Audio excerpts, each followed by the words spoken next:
By the way, I went in to see Richard this morning before the show, and I go, hey, I haven't showered in 2 weeks. I was just kidding around. He goes, no, I showered last night. So I came into Carrie. I go, what's with Richard showering last night? Is he getting ready for the party? He goes, no, Richard, we think got engaged. What? Yeah.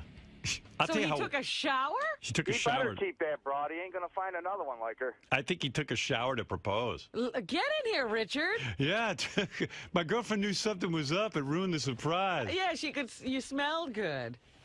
You smell good. Did you propose?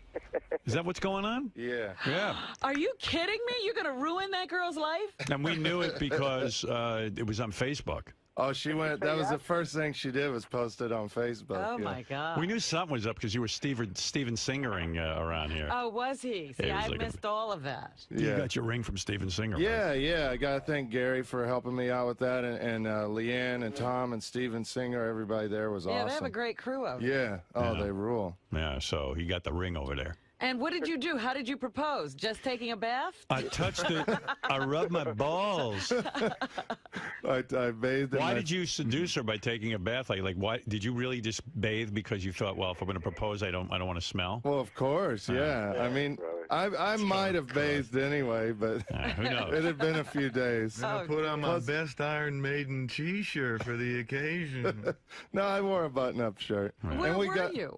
Was this just in the apartment? No, we went to our favorite restaurant in Long Island City. This McDonald's. Place called, no. Oh, it's a place you can go and drink forever for almost nothing. Oh, we had a few drinks, but it was a How'd you place gout? called She. It was awesome. Oh, it's great. It's great, yeah. Actually, some podiatrist association heard me talking about it, and supposedly they want me to do a public service announcement about gout for the holidays. Oh, my God. Like to warn people. Is it a big deal on the holidays? A lot of people come down with gout? Man, It is. He's working that whole gout angle.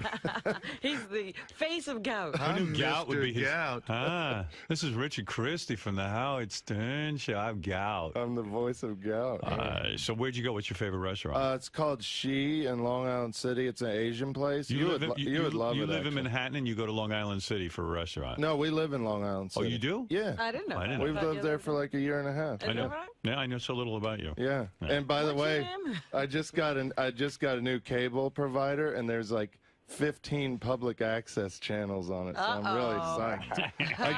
I get a Queens. whole new crop. Yeah, we get Queens, Brooklyn, and Manhattan public access. You're gonna be calling in? Yeah, I can't wait. I've got coverage. This is Ethel. This is Ethel Mert. I mean, enormous tits. We did a call. I don't know if you saw it. It wasn't really good enough audio for the air, but we called a Santa Claus that was on public access. Where is that? How I come sent you a video. It's more of a funny visual. Oh, I didn't have time this morning to open it. I ran out of time. It's on Lotus Notes. It's pretty funny. Who called you, in Sal? Yeah. And it's funny that there was Santa Claus, there was an old lady knitting that was supposed to be Mrs. Claus, and a kind of chubby guy that was supposed to be an elf in green. Yeah. And the elf recognized my voice. Oh, no. And so I said I was Ethel, and I want to, say what my grandson Rusty wants for Christmas. And the elf goes, "Nice try, Richard."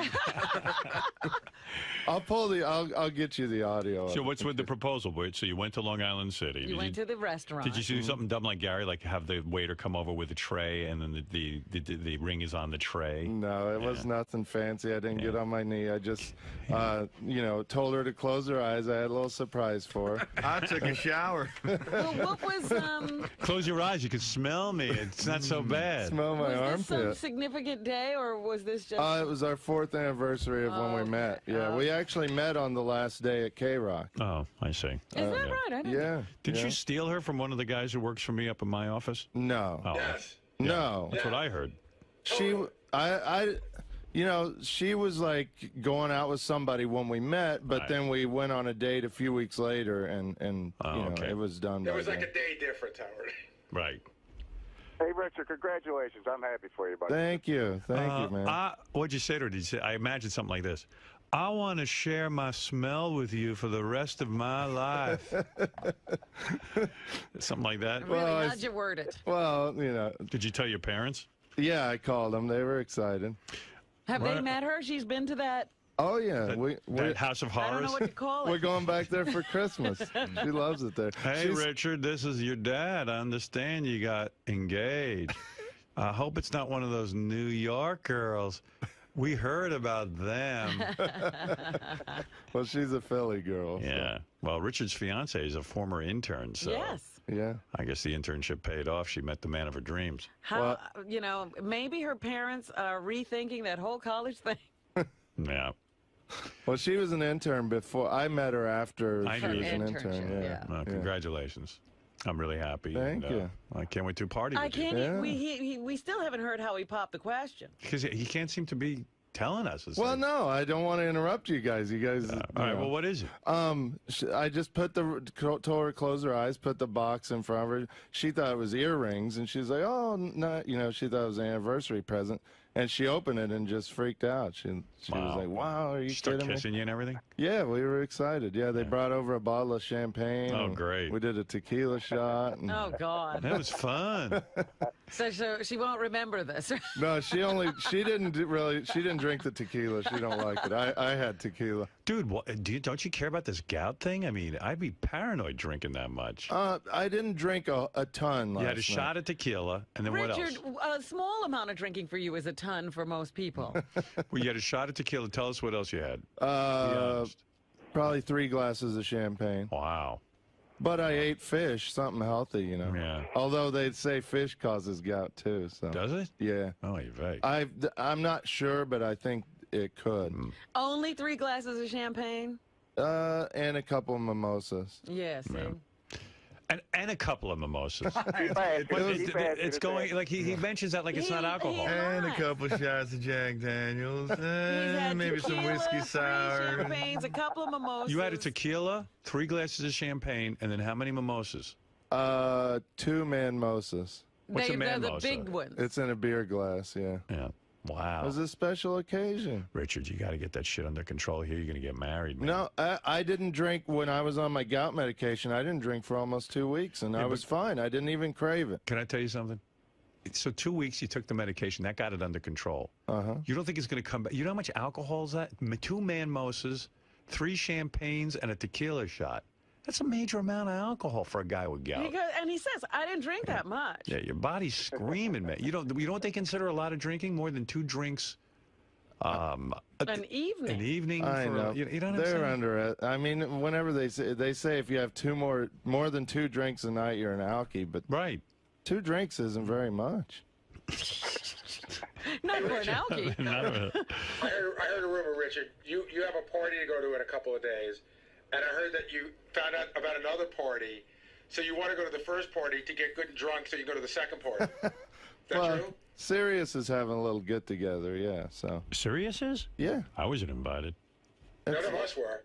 Why are we not They invited? sent out an email for everybody. Really? Oh, yeah, Yeah. I didn't get that. Yeah, it's like a nice employee thing they're doing. They always throw really nice things in the lobby here. Yeah. Oh, is that when it's going to be in the lobby? Uh-huh. Oh, I see. Yeah, I'm sure you're invited.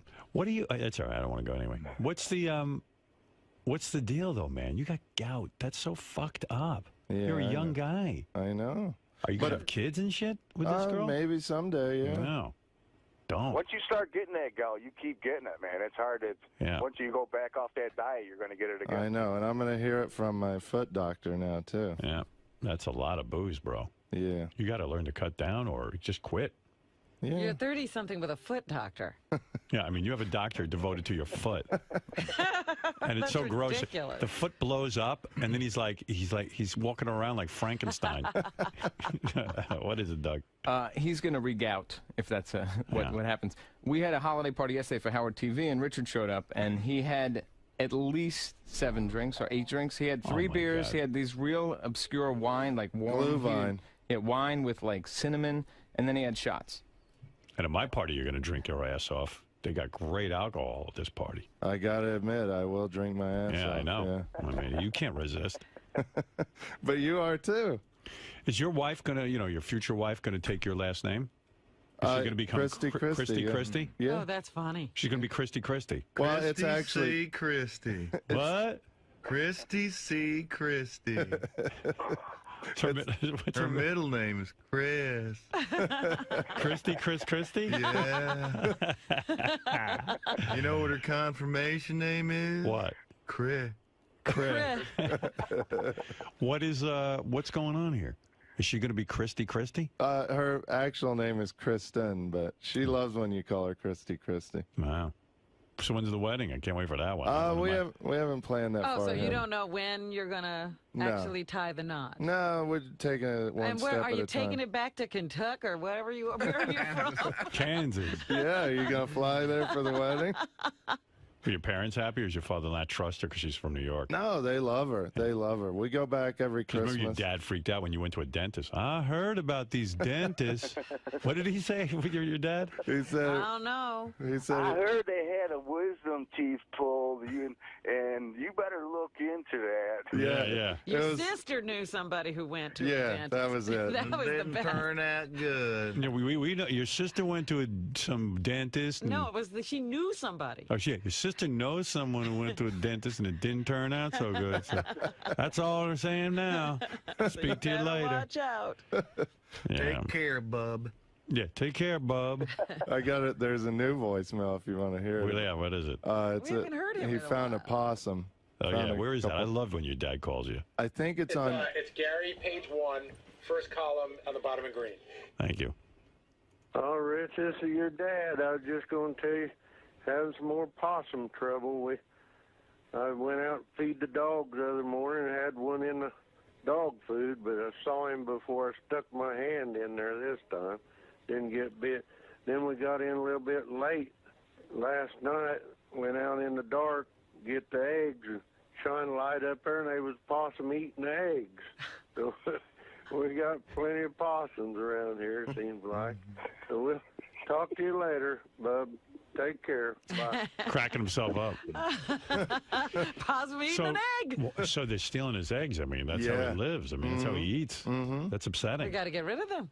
Yeah. I don't like possums. They're nasty. They They're are. like rats with teeth. Yeah, you can't be friendly with a possum. No. Raccoons at least. Does your dad cute. shoot that? What is he going to do about that? Does he poison them or shoot them? I think, he usually shoots them probably. Well, he'll eat them, right? No, possum are nasty. He won't eat a possum. You can't eat them? I bet you he eats it. You used to be able to sell the furs for $1 a piece, but I don't even think they're worth that anymore. Richard, this is your dad. I'm sending you a possum cake your mom made with some raccoon sloppy Joe. I like the one with the dentist. I wish you saved that one. Oh, we have it. Maybe JD or Sal can find it. Hey, Sal, JD, find the one with the dentist. And then I got to take a break. It's been an hour and 23. It's funny because I think Richard is probably going to be very excited because Domino's is changing their recipe for their pizza crust. Yeah, I was never a big fan of Domino's, but I'll try that. Yeah, they could have put more garlic and butter in there for you. I'm sure Wendy will be eating a lot of it, too. You like Pizza Hut, though, right? Papa John's. Papa John's and Pizza Hut. Here's Richard's dad. Listen to that. And then I got to really take a break. It's an hour and a half we talked. All right. Let's see. Wisdom teeth. Gary, page 1. Hey, I have a New Year's resolution. Can we eliminate some of these pages? There's a bunch of them there. You can eliminate it, but it's still going to be 2 or 3 Gary pages because you can't get everything on one page. Your pages aren't the problem. It's just all the other ones clog up from me getting to yours. I'll clean them up. All right.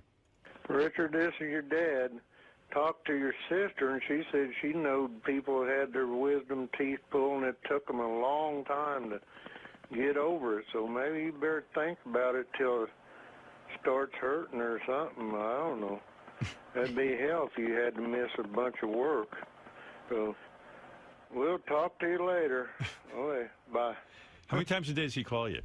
It's not every day. Right. Every couple of days to check in. He's probably sad you're away from the farm. He misses you, I Yeah, can tell. it is a bummer. Yeah. He never thought you'd grow up and go away. Yeah. Look, all things seem to be pointing to you staying on the farm the rest of he your life. thought you'd take over the empire. Well, a lot of my friends stayed in Kansas. So Yeah. I think he sees it like he's jealous that, they get to stay with their families. I wish I could live there, but, there's Really? not much to do there.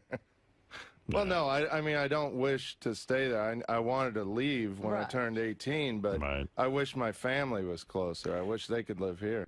I heard his dad dresses up one of those possum as Richard and pretends it's Richard. Hey, Richard. Hey. Richard, don't bite my finger. Richard, you're in the dog food again. The possum smells better. Richard, stop eating the chicken's eggs. I gotta shoot you. Sorry, Richard. It's going to be an execution at dawn. All right. Well, congratulations on this engagement. Yeah. Thank you. Boy, who would have thought? Well, she's excited to show everybody the ring at the party. Yeah, so we'll get to see the rock you bought her. Yeah. And do me a favor at the party. I won't get crazy drunk. No. I promise. You do whatever you want. But at the party, when you come up with your significant other, slip in your girlfriend or wife's name to me. Because Christy. really, well, Kristen. honestly, I don't remember anyone's name. Everyone assumes I do. Sometimes I'm not even sure what your girlfriend looks like. I haven't met her that many times. We should have name tags. Do you mind? Listen, just so I walk up, hey, Richard, what's up? You know Christy. You remember Christy, and I'll go, Richard, you fucking asshole. Of course I know Christy. Could you do that for me? I will. Yeah. Howard, this is Christy. I know Alice and Fred's wife. Other than that, I know Mary Delabate. Yes, you know Mary very well. Sal's wife. Like I can't offhand think of Sal's wife's name. I think it's Christine. Yes. So, Oh my goodness, you've got a Kristen and he's got a Christine. Yeah. Very much together, aren't you? Yeah. And Sal and I already made a rule at the party. We have to sit next to each other. Is that right? That's okay. Why is Sal? Well, it's festival seating. I mean, you can sit wherever you want. But what's with Sal being insecure? He needs to sit near you. We just love being together. We sat next to each other at the Howard TV thing. Now, we had to rearrange seats and everything. Do the girls get along? Yeah, they love each other. That's good. They Facebook each other and everything. Yeah. Well, you too. It's a good thing you guys got hired here. I mean, you found the loves of your life in each other. I don't know about that. Guess how I found out about him getting engaged? You just heard it? His girlfriend texted my wife. Wow. My wife told me he got engaged. Is Sal going to be your best man? I wouldn't expect maybe. that. Yeah. What? Who would be your best man more than Sal? I haven't really thought about that, but Sal would definitely be I mean, you've up practically there, sucked this guy's dick. I mean, what's your problem? Yeah, we've gotten very close. Every day he's my best man. You didn't tell your best friend But that Sal, you were getting engaged? Well, she put it on Facebook like right away, and before I had time to tell anybody. But Sal, when you assume I know your wife Christine's name, like they just reminded me. I don't know. Like if people would just walk like. I don't know. Like if you tested me on who's going to be there and what their wives' names are, I'm not even sure who's married. Dude, I don't even know my wife. I've been calling her so many different things. I forgot what her original name was. But like, okay, for example, John Hine. I walk up to him. I don't know John Hine's wife's name. Bill. Bill? Oh, you're terrible. Anyway, congratulations on your. Thanks. Okay. And we have a nice gift for the whole office coming at 9 o'clock. Good. All right. Special gift. Something that you won't like. Champagne. It's not ham this year. No. Oh my God! Was it last year that you brought that rotting ham in here? Yeah. Do you know? Richard one year for Christmas brings in a ham. He goes, "We get this in Kansas." Right, he had it flown in. It's his favorite. And it gets shipped his favorite. UPS. It's his favorite. Yeah, it's his favorite. This is my favorite. I go, but it's not my favorite. I fucking hate ham. It was a ham in a box, and it came and it was dripping, like water was dripping out of the bottom of the box. And you know, ham. It was disgusting. You know, pig is like something that trichinosis can occur. It's got. It wasn't even cooked. It was like half cooked. Well, it's a cooked ham. Cooked, but they freeze it. Right. Yeah, and Richard couldn't, there was no way to heat it up. What was the big thing with that ham? It was frozen in the middle? No, I don't know. There's some weird thing where it's cut in such a way that you can pull strips. It goes like in a circle. Right, yeah. Until it's down like to peeling an apple or something. I've got a dead pig for you in a box. But people... And it looked a weird color. That was the other thing. It was orange. Yeah. But it was orange ham. Yeah, because Howard, it was the pig flesh was melting at this. The ice was melting on the pig flesh, so this orange syrupy goop was coming off the ham, and you just see Richard go, "This is delicious." Oh, you gotta rub the ham in that goop. It's the so center good. was like an ice cube. The outside was an orange goopy syrup. And Richard wants to show everyone how great it is, so he's eating too much of it. And in the meantime, the goop is what goes to the bottom of his foot and gives him the gout. Like for example, I know Tim's wife's name is Pam. Yeah. Okay, you were at Jason's wedding. Right? I have no idea what his wife's name is. Let me take a guess. Gilda. No, in fact, they both share the same initial.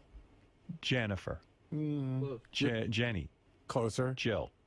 Janice. Janice. I wouldn't know that. What about Will? I was at the fucking guy's wedding. What about Will? I don't even know what his wife looks like. Wilhelmina. It's cute. Have I ever met her? Yes, yeah, she was at your wedding.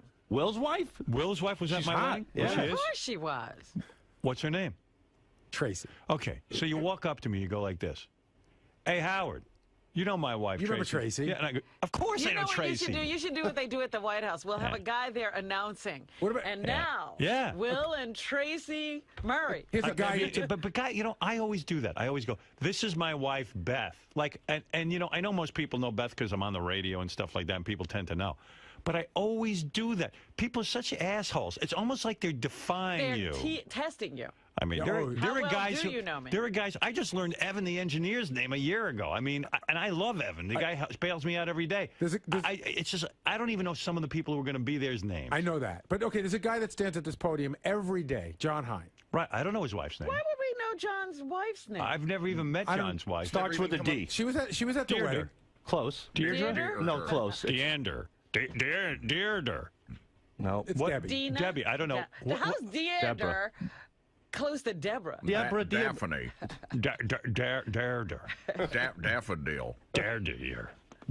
Howard, don't you hate when you Duty. when you see somebody and you don't know their name and they know you so well? And that's the time when I use my wife. Like you say, you introduce somebody else. I know hoping, Doug Goodstein is Marlo. Yes. Marlo. I don't know Brian Phelan's wife's name. I got this one. I got because I know Scott DePace has a Pam. Well, you know Scott, the engineer's wife.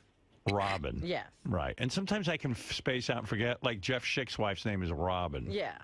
But I can forget someone's name. I will tell you that I was in a weird situation. What Sal's talking about a year and a half ago. I was a big executive. I was somewhere, ran into his wife, and I didn't remember who they were, and they called me out on it big time. Yeah. And it's like, well, you know, you meet a lot of people. Who says and remembers wives? So, and sometimes when you meet somebody at a certain place, and then we were Right, completely we're out of always context. back into this, and we never see them again. I once called Mel Karmazin Les Moonves. Oh, that was the great. elevator. In the elevator, You he did? pulled I'm up such an yes. ass. I go, Mr. Moonves, Well, good to see that's you. pretty stupid. Yeah, that was I just mean, rude. that's a guy who you really want to suck up to. Right, him, you need to study his face and remember who he is. Yeah. I've studied it after that. Nick, you're on the air. Thanks, Howard. Hey, Richard, is your wife knocked up? Is she pregnant? No. No, it's not a shotgun wedding. No. You'd not at expect all. that. On this, your wife must be pregnant. Yeah, Frank. Yeah, why are you even letting Richard go to this party? I mean, it's bad for his health. Didn't you guys learn anything from Artie? Listen, Richard's a big boy. He's going to drink regardless of whether he's at my party. Yeah, my if he party. didn't come to our party, he'd be somewhere else drinking. Yeah, it's not like It's your party. Yeah, he's well, our party. This is for all of us. At least you can keep an eye on me at your Right. party. Right. Yeah, but you guys wouldn't be doing it to him. I mean, look at this guy. DC, this is a serious thing out. Yeah, I know, but listen, I'm not going to sit there and regulate him. What does Kristen think? You know, like Richard can't last very long. He's drinking himself to death. Well, she just wants to inherit his empire. She's got to inherit everything. Honey, when I die, you get the silo. Who gets the rights to your record, your album that you just produced? I guess she will. I leave those my royalties. charred walls of the damned masters to Christy C. Christie. You're my Yoko. Well, you're worried about Benji bringing somebody because what she's like, but I mean, this lunatic's marrying Richard. But Kristen is really a great girl. I've hung out with her before. She's a nice girl. She's I love her. engaged to Richard, for crying out loud. Yeah, but she's marrying Richard. I'm going to try to save her, actually. In other words, she's no different than who Benji's bringing, you're saying. All right, well, there you go. I can't wait till she marries him, and when Halloween comes and he wants to go to a haunted house, she says, "Go fuck yourself." Yeah, I'll show you the real Kristen. I can't wait. All right. He's right. Yeah, wait till that. You don't think she's enjoyed that? Wait till he comes home and he wants to watch Creep Show 2 on DVD, and she throws her right out the fucking window because she has to watch Oprah. Honey, did you see my Freddy disguise? What do you mean you threw it out? No more haunted house trips? What do you mean it's time for me to grow up? No Santa's elves tucking you in? Listen, this is she crazy. loves We've that gone an stuff. hour, 37 minutes without a commercial. I can't do that. We have to take a break. Boys, Richard, congratulations. Thank you, Howard. It is our big holiday show going on right now. Everyone's stopping by. And Richard's engaged. And Richard's engaged. Wonder who's going to walk through the door next. Hey, look, it's Boba Booey. Richard Richard. Thanks, Artie. This is the man. Congratulations, man. Thanks. Sal, He's jealous. Sal, I want the spotlight on you. It's your engagement. It's all you. No, he's jealous that I got engaged. Well, that, yeah. Are you really? No, I'm not. You know, as long as he's still around. As long as I stay faithful to him, too. Hopefully there's enough love for both of us. Now, are you really upset that you didn't hear from Richard himself? And you know what? No. It's more of a woman's thing, I think, to let everybody know. When you know somebody so well, I kind of get why Richard kept quiet about it, because he was that serious and he didn't want to make any mistakes. You know what I mean? Oh, yeah, well, I didn't tell anybody before, because I just didn't want, with Facebook and things, people can accidentally slip up and say something. But afterwards, she went right on Facebook. She was so excited, but her and Christine have been texting lately. So she texted Christine right away, and I was already laying in bed, and Christine told me, and then I texted Richard last night and congratulated him. That was very sweet. Yeah, I'm very, very happy for him. Kristen is an awesome girl. And you know what? Like you said, now with him with Kristen, those two could go off and start yapping away, and me and him could drink and relax and not deal with their bullshit. And get gout. Not that you would have any bullshit with a wife. Sal, since you've been married for so long, do you have any advice for Richard? Just agree with everything they say. Agree your balls off. Because the moment you don't agree and they start yelling at you and nipping and bickering and you want to kick him in the face and you'll probably go to jail and get locked up for it, you realize why you should have just agreed. Always agree with the wife. Always, always, always. 2 words in life that'll get you by in your marriage. I agree. Words from an expert. An ex-marriage expert. Go to Tokyo Delights in Jersey from time to time. See Miss Kim. guys, another big topic today was about the party tonight. How do you think that's going to go down? Is anything crazy going to happen? Oh, yeah. We're going nuts tonight. We're going to have a lot of fun. We're going to be doing a lot of drinking. We're going to go crazy. Tim Sabian's going to go wild tonight. We're gonna fondle Tim's balls. Tim Sabian's going to let loose, you know. He's going to let his belt hang out. Let it all hang out. Get out of here. Hey, congratulations. Thanks, Benji. There you go. Thank you. Sure. You too. You get to bring your date. Thanks, buddy. So when are you going to have the kids and stuff? Right away? Right. We'll see. We'll play it by ear. When are you getting married? You know? No, we don't know. That's cool. Now, hey. How did she cry? No. She said she thought she would. She doesn't love them. They all cry when they love. Her eyes got a little watery. Completely tame people. Scott, you got any advice for him about marriage? I mean, just try to keep things the same. I mean, I don't know. What fucking advice? Give him the old, just be good to Are we going to get a video caddy for a wedding What does gift? Brian say? Her smile? Oh, yeah. Brian, what's your That's thing? the advice. Oh, yeah, Brian's the advice. What'd you say to Howard? Do you have any advice for Richard? Oh, yeah, Richard, for you? When you see your wife smiling, just take her happiness and know she's happy, and you'll be happy as well. That sucked compared to the one you said to Howard. Yeah, well, he's forgotten the wording already. He rehearsed it. It's been a couple of years. It's been a couple of years now. I forgot how it goes. That was very sincere. Thank you. Or my new saying, want what you have.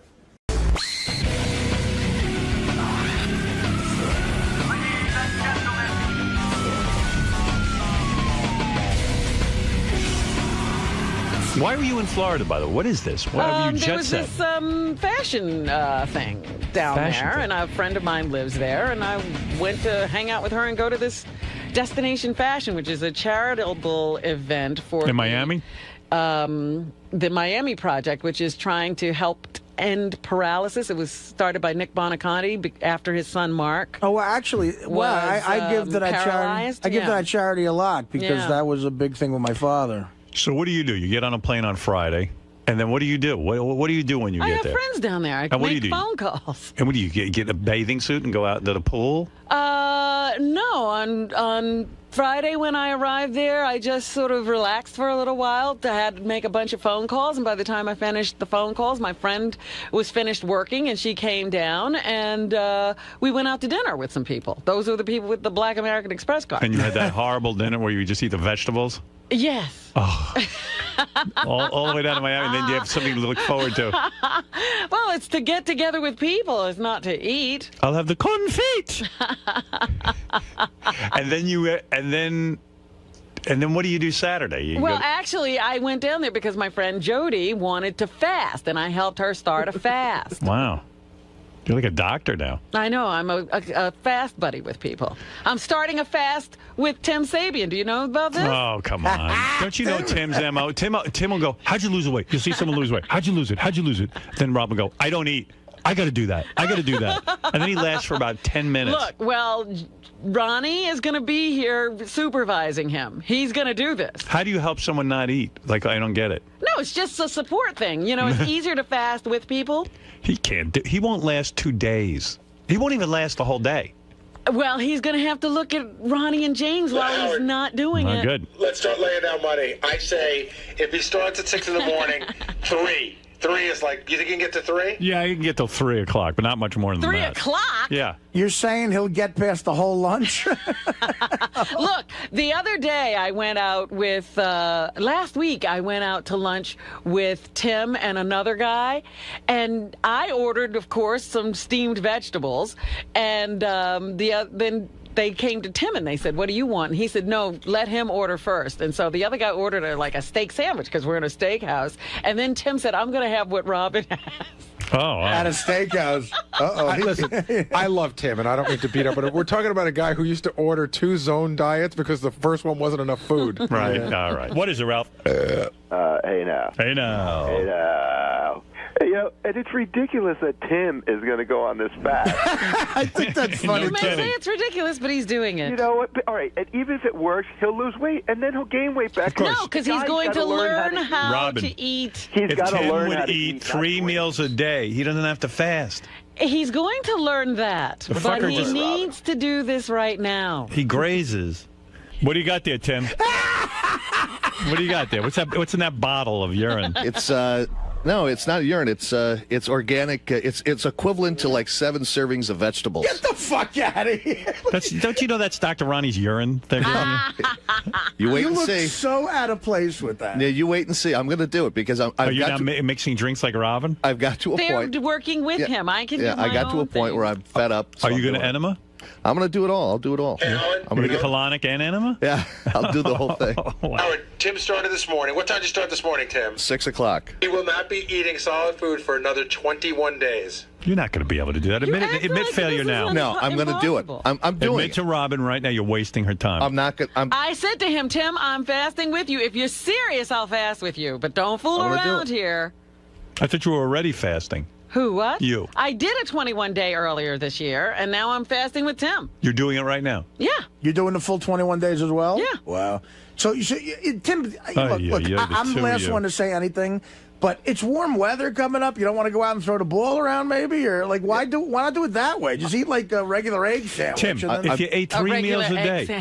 I know, but I don't. That's not how my life works. It's just it's so. So now you're doing something so drastic that doesn't fit I am. into I'm your going to do lifestyle. exactly. I'm jumping on. See, the only way to do it is the way Robin did it. She actually changed her life. Well, It's not that's going to the work. whole process of the 21 days. You What? get an education in that 21 You're days. going to go out with Ross Along and with... me, and you're not going to eat. Watch me.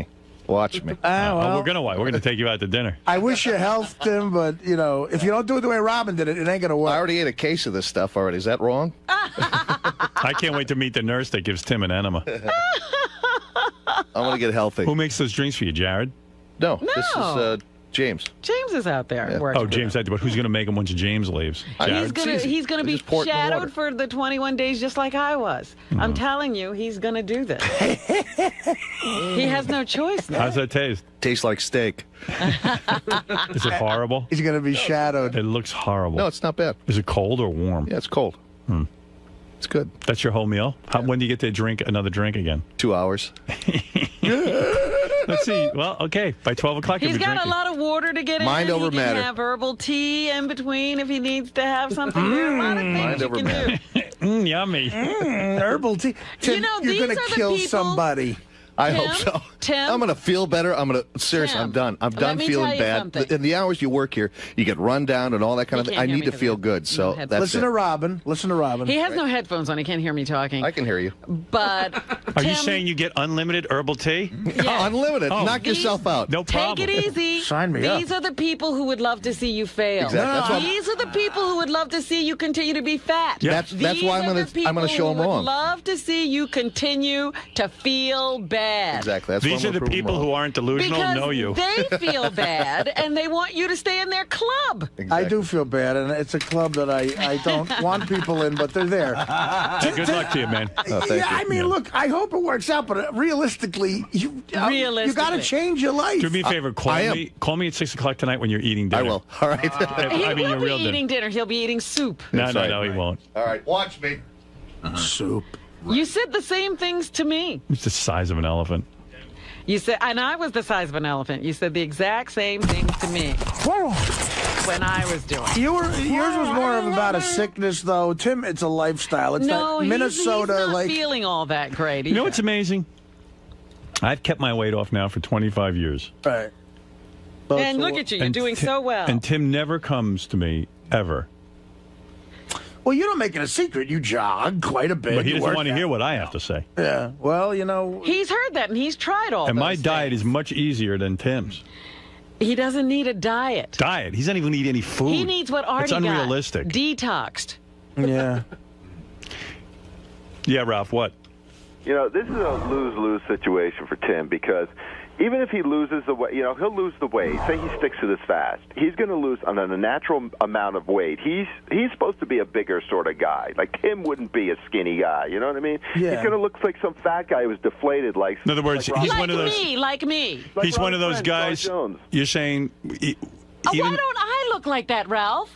even when he loses weight, he'll look bad. Yeah. Yeah. Why don't I look like that? It won't suit him. Well, you're sexy. Why don't I look like that? Because you're a sexy gal. Yeah, no, you're not in that category. I used to be what? You were thin at one point, Rob. You just blowed it up because you didn't like food or something. No, she's an allergy to food. Yeah, yeah. I have an allergy to you guys. I know that. I'm just, I'm getting hives from you.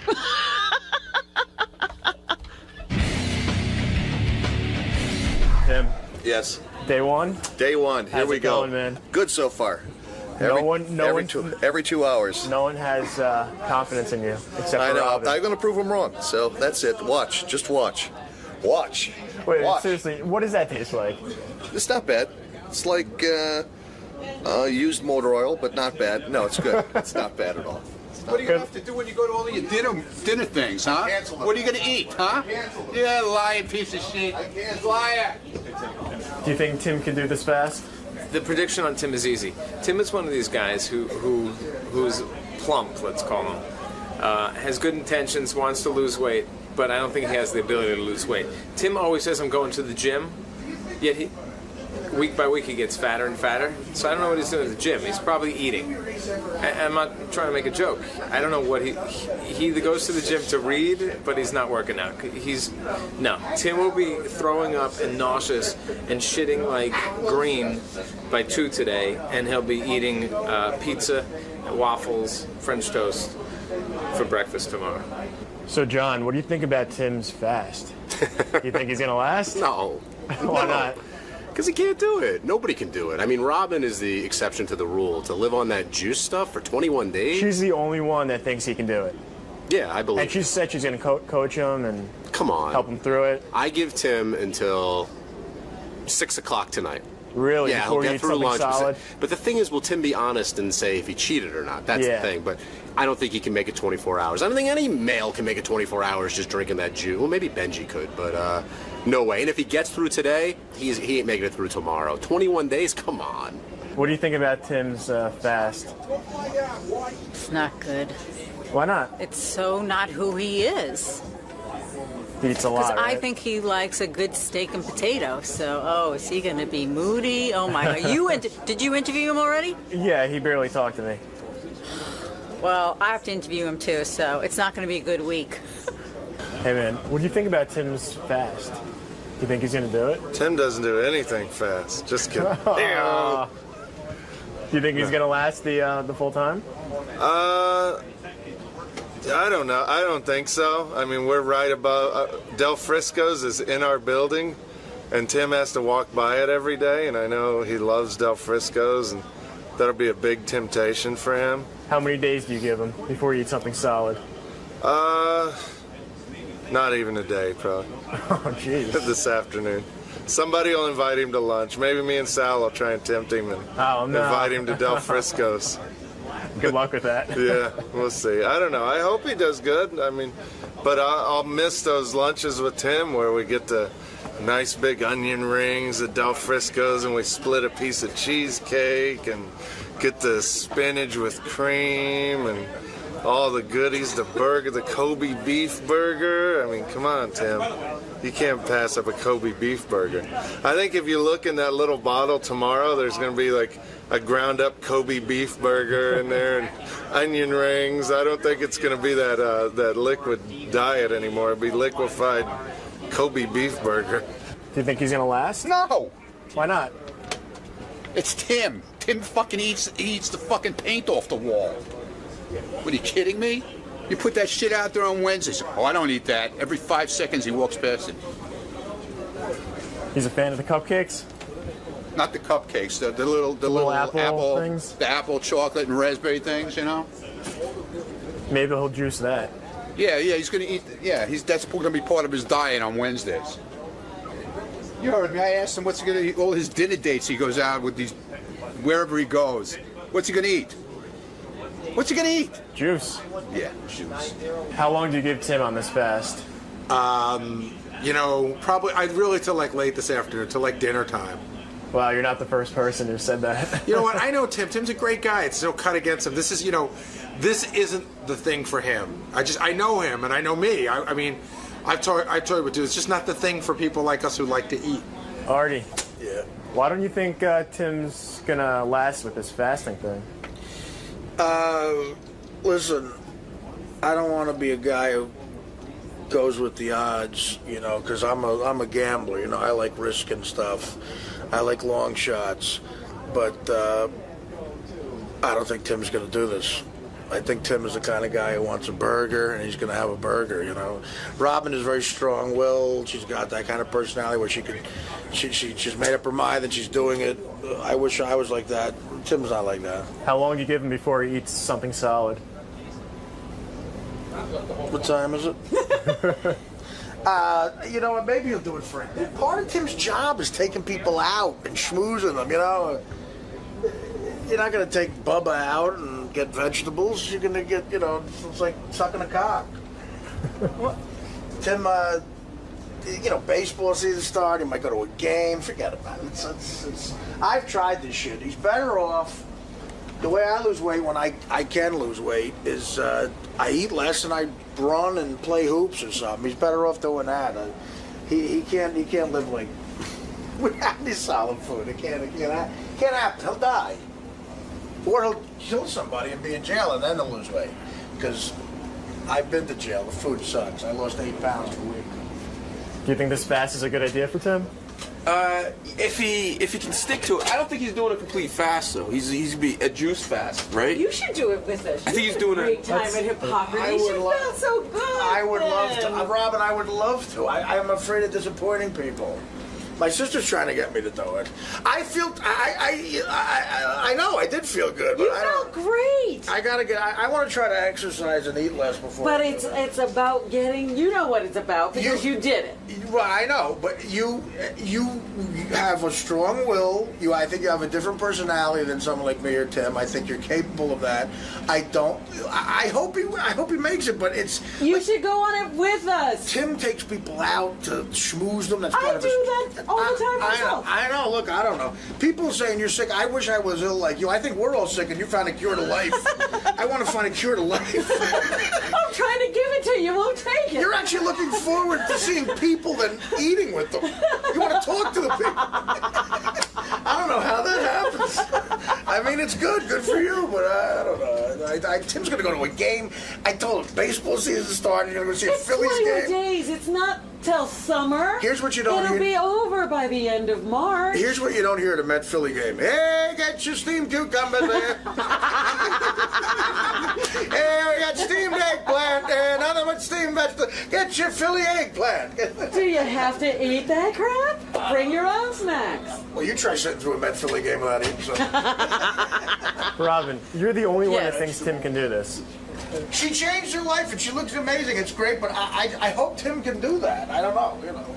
I've done it, so I don't think it's that unusual, no. And Tim can do it. Yes, he can. And I want to make the point that I don't think Robin's cuckoo. I'm jealous of Robin. I'm being very clear and honest about that. I wish I could do it. He can do it. He won't. You could come with us right now. Ronnie would love to take you on. I know, man. Well, she's here. She would take you in. And first of all, look at the treatment Robin's giving Tim. This is like the two creators of the book.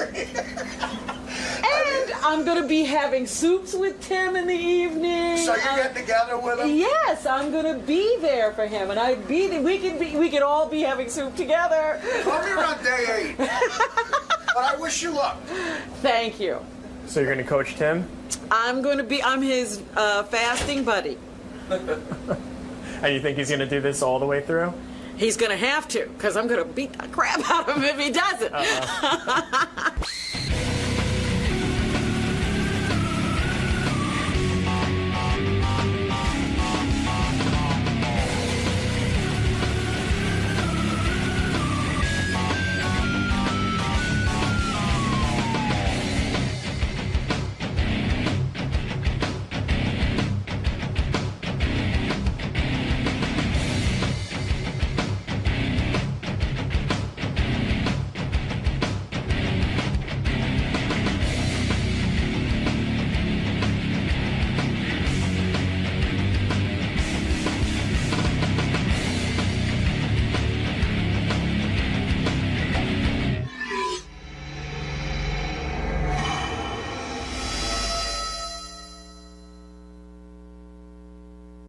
How you doing, man? All right, a bit knackered. You excited to be on the show today? Yeah, I am, you know, yeah. I'm sort of a little bit nervous, but excited and all. Nervous? Why are you nervous? Well, because, like, you know, because sometimes I'm used to being in environments I'm in control of, like just sitting gently in the back of a car, or perhaps at a city farm experience talking to calves. Gotcha. But, so what are you going to be talking about today? I don't know, because I'll be led by the questions, won't I? I'll just be responsive. So you're going to let Howard take full control? Yeah, I think that's the only way to respond in a situation like that, right? Yeah, pretty much. All right, Not man. with sort of limp, flaccid passivity, like a cadaver, but more like, you know, not a floundering, overly twitchy individual either. So you'll feel it out? Yeah, I think I'll just be, you know, sort of polite, like if I was a guest at perhaps your home. Yeah. If you was kind enough to invite me round, I wouldn't start saying, yeah, what's on the telly? I'd just like, you know, go with the flow. Cool. All right, man. Well, have fun in there today. Thank you very much. Is that light necessary with all this illumination? Yeah, because the lights up top, they'll throw shadows down. And then I'd look haunting and gaunt. Yes. You look much better like this. Yeah? Can you flip me over? Because I'll tell you what. Oh, no, Not bad, right? I see what you're doing. Fair enough. All right, man. We'll see you in there. Cheers, mate. See you in a bit. All right, Russell Brand is a British guy. He was just in the movie Sarah Marshall, Finding Sarah Marshall, or Getting Over Sarah Marshall. I just saw it. It was really good. He was a host of the VMA Awards, and he's from England. His movie career is kind of taken off, and he's a wild character. Hey, how you doing? Good to see you. What's happening, man? Thank you very much. Enjoyed you in that movie. Did you, mate? Thank you, Howard. Cheers. Sarah Marshall. That was the one, yeah. Yeah. That was good. Good job. Thank you. I was trying my hardest. Yeah, and you're hosting the Video Music Awards again. Oh, I don't know about that. That's not been confirmed in any real way. It hasn't? I was going to say, are you serious? I don't know. Did you? And I was shocked to read about you that did you come up through radio? I did. I'm a stand-up comedian primarily, but I did do a lot of radio also. But you had a tough childhood. Your mom was sick your entire childhood, 3 bouts of cancer, and you were molested as a kid? There was all sorts of rhubarb went on. Yeah, there was a lot of trauma and hullabaloo, but in the end I laughed my way out of it. Who molested you? A family member? No, good Lord, no, they were a lovely bunch. No, you know, Christmases were a bit tough, but it was never, you know, molestation would be a harsh way to describe it.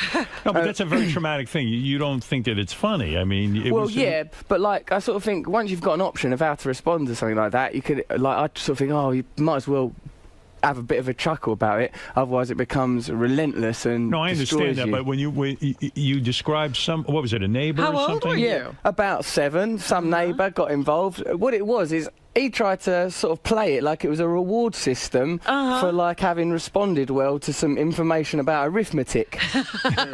He tried to pass it off like it was like This is what you get when you do a good job. Your neighbor would say to you, gee, you know, I have something special for you because you're a good little boy. Because you're doing well. You're doing well in school and this and that. And what I'm going to do, I'm going to give you a treat. I'm going to stick my hand up your ass.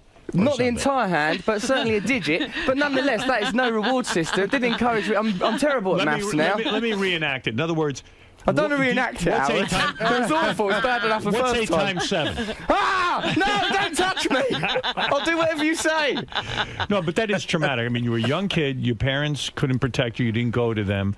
And a neighbor, a much older neighbor, I would imagine. Yeah, he was like an old man. If it had been one of my peers, that would have been a date. You can't call that abuse. That's just good, harmless fun. But you, and he would jerk you off, I guess, and suck the penis? No. These were never that elaborate because I think this man, in his heart of hearts, knew that I, as a 7-year-old boy, could not be a marital partner and that spousal duties were always limited to. So, and like, what it would be is to go, oh, well done, you've done very well with that mathematical problem. And to commend you, and then his hand would go down the back of my shorts and like sort of cut my nuts, and then there would be occasional digital insertion. But that was only that was normally for algebra. Right. These are in tough situations. Yeah, when you're working through a problem. Right, very much. I can smile about it now, but at the time it was terrible. Do you think that you're kind of legendary from what I've read about you, that you've been with thousands of women? Thousands, literally. Are you just trying to prove something? Do you think that...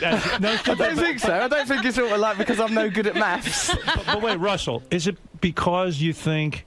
Hey, you know, here a guy, in a way, I've talked to other guys who have been molested or something's happened to them with other men, and their whole lives they're trying to prove, in a sense, hey, I'm not gay, I love women, there's no way, you know, they almost think they brought it up. You know what I mean? Maybe this is a reaction to it. No, I don't think so, because I don't think that it was defined by gender. I think it was generational. I think that the women thing is affirmation of a type of masculinity. I think, like, you know, I think there's an element of that, but also just, like, it's difficult because I'm an analytical person, but I think some of the sex stuff is just biological imperative because it's such fun. Then there's the cultural, like, masculinity through sex, and then I've got addictive tendencies. But older people have always been into you. I mean, in other words, you lost your virginity to a 61-year-old woman, right? What? Hold on. Now, look. You're making me come across as some sort of charity for the elderly. No, wait. Come on. Were you sort of taken advantage of by adults? How old were you when you banged a 61-year-old woman? When I was about 19, there was a romantic liaison with a lady that was a little bit older, but that was... 61. Well, not a little bit older. She wasn't 61. I think she was probably in her 50s, and I certainly wouldn't class that as abuse. That was just when dates go wrong. I don't say abuse. I'm just saying that it's a weird. Did you lose your virginity to her or no? No. I'd already lost my virginity to some prostitutes in Hong Kong when I was 16. That's a weird thing too. That is unusual. Your mom had already died, I guess, right? And no. My mum lives still on. Alive. She thrives. And your dad took you to visit prostitutes in Thailand. Yeah, I mean, that's not how the holiday was sold. It was much more, let's get to know each other. But what we did get to know was the world of illicit Did you think sex. It was weird that your father was bringing you to a prostitute? I mean, he's married to your mother. Is did he still... No, they split up when I was born. They split up. My parents split up when I was born. I had a sort of sporadic relationship with my father. So he said, look, let me get to know you. I'll take you to Thailand. Let's see your moves. He went with you and your brother. No, just me. There's just me. There's no other children. Okay. And you go to Thailand with your dad, who you kind of know, you haven't had a close relationship with, and he takes you to a brothel. He takes you to see hookers. Yeah. And you're fucking hookers with your dad in the room? That is an accurate portrayal of events. Wow. Yeah, that was unusual. unusual. Think that screwed your head up? Well, who's to say? I mean, it's difficult because I've got no frame of reference. You were able to perform with your father watching. I must say that sometimes it was tricky on accounts of, as I said, because fathers generally are quite well endowed. Yes. Not only that, there's a pigmental difference. They tend to have a darker coloured genital region. I've noticed the father I noticed this as a young boy. They're much browner in the genital department. It was off-putting, but you know the main thing was I was like 16, and there was naked women, so it was very alluring. Where do you go? You go to a house of prostitution in Thailand? No, it starts off, Howard, like you go into like a bar and there's just women dancing in swimsuits. And I was 16, so I was overwhelmed by bloody hell, there's women in swimsuits, there's women in swimsuits. Are they hot? Yeah, all right, mate. Like sort of beautiful Asian women. Yeah, they were lovely. Right, and then what happens is the women come over and start talking to you, and that was exciting. So I was 16, I'd just been normal school, I didn't have any birds before that. Then the women come back to the hotel every stage. I'm excited, and then it becomes actual sex. But I sort of initially did fall in love with a prostitute. I have to leave now before I fall in love with you, she said, about 4 o'clock in the morning. There was some difficulty getting an erection, probably because my dad was there. Wow. That may have been a contributory factor. Sex too. He had 2 of them, but then he was my dad. So you're in the room with your dad. There, yes. And he's banging 2 prostitutes in front of you. And yeah, or beside me, right beside me. And you've seen his penis and... saw his genitals. But like, that wasn't disturbing. Was that weird? What was tough, Howard, right, is like this, to hear sex talk from, you know, another person, any other person. Yeah. Not See, nice. I think you're making it a routine at this point, but this is your real life. It's still Russell, a routine. Wait a second. Stop all of this. This is a major thing. I don't know. Your dad is banging prostitutes in a room with you. Later on, you become a heroin addict. That did happen, yes. Yes, for 11 years you suffered. No, 4 years. 4 years of heroin addiction, but like other drugs, yeah, about 11 years, yeah. And it could have ruined your life. You could have died. You could have, you overcame it, I guess. You're on the wagon, yes, right? 6 years. Congratulations. Cheers. But it is very difficult. Don't you think all of this frenzy, carrying on with thousands of women and heroin and all of it, is a reaction to this bizarre child? This is a bizarre childhood, isn't it? Well, yes, some of it was quite bizarre, but like everyone was trying their best, and who knows what I'd have turned out like. It's worked out sort of all right, really. I mean, undoubtedly. Has it? I mean, to go through heroin use and all of that, I mean, has it really worked out okay? He's talking about on the other side now. On the other side now, 6 years clean, everything's all right. Yeah. You know, I'm How'd having you a get nice clean? time. Yeah, I had to go into rehab. 3 months, yeah. 3 months. Tell yeah, 3 Artie months he in has rehab. to go away for 3 months. I've been clean for 3 months. Artie, one day at a time, mate. Good, best of luck with it all. Thank you. No, I mean, nasty business. It is. How do you get into heroin? I mean, that's a dangerous thing. That's a hardcore drug. With me, it was a very cliched descent into addiction. Started off like just smoking pot a lot and drinking a lot of booze, and then like that stopped doing the job. I wanted oblivion, just to obliterate all thought, just to blank it out, all awareness. And eventually, heroin is the one job that does that. It smashes you into a womb, a loss of thought, absolute nothingness, a brown, comfortable blanket of nothingness. Would you snort it or shoot it? No. In the UK, it's very fashionable to smoke it off of foil with crack, which is the way that I used it. I see. And you become horribly addicted to this. And do you have a career at that point? Were you on the radio? It was impeded. I was working at MTV at that time. Okay. And like that, but it was like hectic. That's how I had the money to afford my habit. It was like because I was doing sort of like TV presenting. Would MTV pay you a lot of money in England? Here they're infamously cheap in the United States, and I imagine in England it's a smaller market. It's not loads of money, mate. But before that, I was on welfare and signing on and stuff. Wow. So for me, it was a lot of money. A big deal, right? Yeah. So this is some background you have. I mean, it's quite incredible. And you've written a book about your life? Yeah, my bookie wook, it is called. It's called Bookie Wookie. My bookie wook. Bookie Wook. My Bookie Wook. My Bookie Wook. That's what it's called, Howard. Yeah, Russell Brand's book, My Bookie Wook, hits stores today, and this is all about and does your it talk life. about all of this stuff? Yeah, absolutely. Otherwise, I'd be embarrassed to talk about it on here. You might keep that quiet. When you were saying that stuff, I thought it is in that book, so what can I tell you? Did you bang any of the women in Forgetting Sarah Marshall for real? They were very attractive girls. No, like I was unable to, Howard, and it weren't for want to try. And let me tell you, I was 3 months on that island. It was very challenging. Attractive girls. In Beautiful. That movie. Mila Kunis, incredible. She, of course, goes out with Home Alone star Macaulay Culkin. So really? Yeah, well, there it is. That's who she's with? That's who she's having. He was hanging around on the He's set? a nice lad and everything, but he's the lad out of Home Alone. He's going out with Mila Kunis. She's a sexually active woman. You know, I don't know. Let me ask you something. You said when you were addicted to heroin. Yes. I don't know if this is in your book or not. I don't know if this was all happening at the same time. You wanted to prove to yourself you weren't gay. I don't understand this. And you jerked a guy off? It wasn't like I wanted to prove that I wasn't gay. It's that I wanted to prove that the nature of sexuality, is it learned, your sexuality, or is it inherent? Are you born with your sexuality, or do you learn it because your environment? This was that important for you to find out? That's good heroin. Is that part ever occur to you? It's good gear. I can hook you up. Blow the 3 months away. Go nuts. No wonder you wanted to drown out all the thoughts in your head. Right. So in other words... But I did a lot of things. It was for the the telly, Howard. I was nuts. I'd do anything to get outside of it. Another episode, I had a bath with a homeless bloke. I thought, oh, why is there such a problem as homelessness? It's because we think they're dirty. Let's get a homeless person, live in my house, I'll have a bath with him. He had all ulcerated legs, pus swimming out into the bath water in clouds. Bathed with him. Why? That was one episode. Why? To prove that, well, it's because I was on drugs, but the logic that I sold the TV company is because we think that homeless people are different from us, that they're dirty, that we hold them at arm's length, that we don't address the problem. So you jerked the guy off on TV? Right, and the logic behind that one... You beat the guy off on TV? Yeah. You jerked off a man on TV? I jerked him off with this hand, my right hand that I hold before you now, Howard Stern. I leaned down and I touched that limp flesh rag till it spat out grey jizz, grey ribbons of ungrateful sperm, like a ticker-tape parade for nobody. How was that? It messed me up. I didn't enjoy it, Robin. I've got to tell you, it was unpleasant. Really? I didn't like it. It was anathema. Who was the guy? He was called Gary. I met him in a gay bar in Soho in London. Gary Carter? That's the fella. No, Gary Carter. Seriously, no, it was a guy named Gary. Guy called Gary. We went into this gay bar. We just went up to him and goes, oh, we're making a documentary to see, is sexuality inherent or is it learned? Do you want me to go and wank you off? That's English for jerk off. Wank you off in the toilet. And he went, yeah. Then we went into the toilet. The cameraman held the camera. How long did it take for him to come?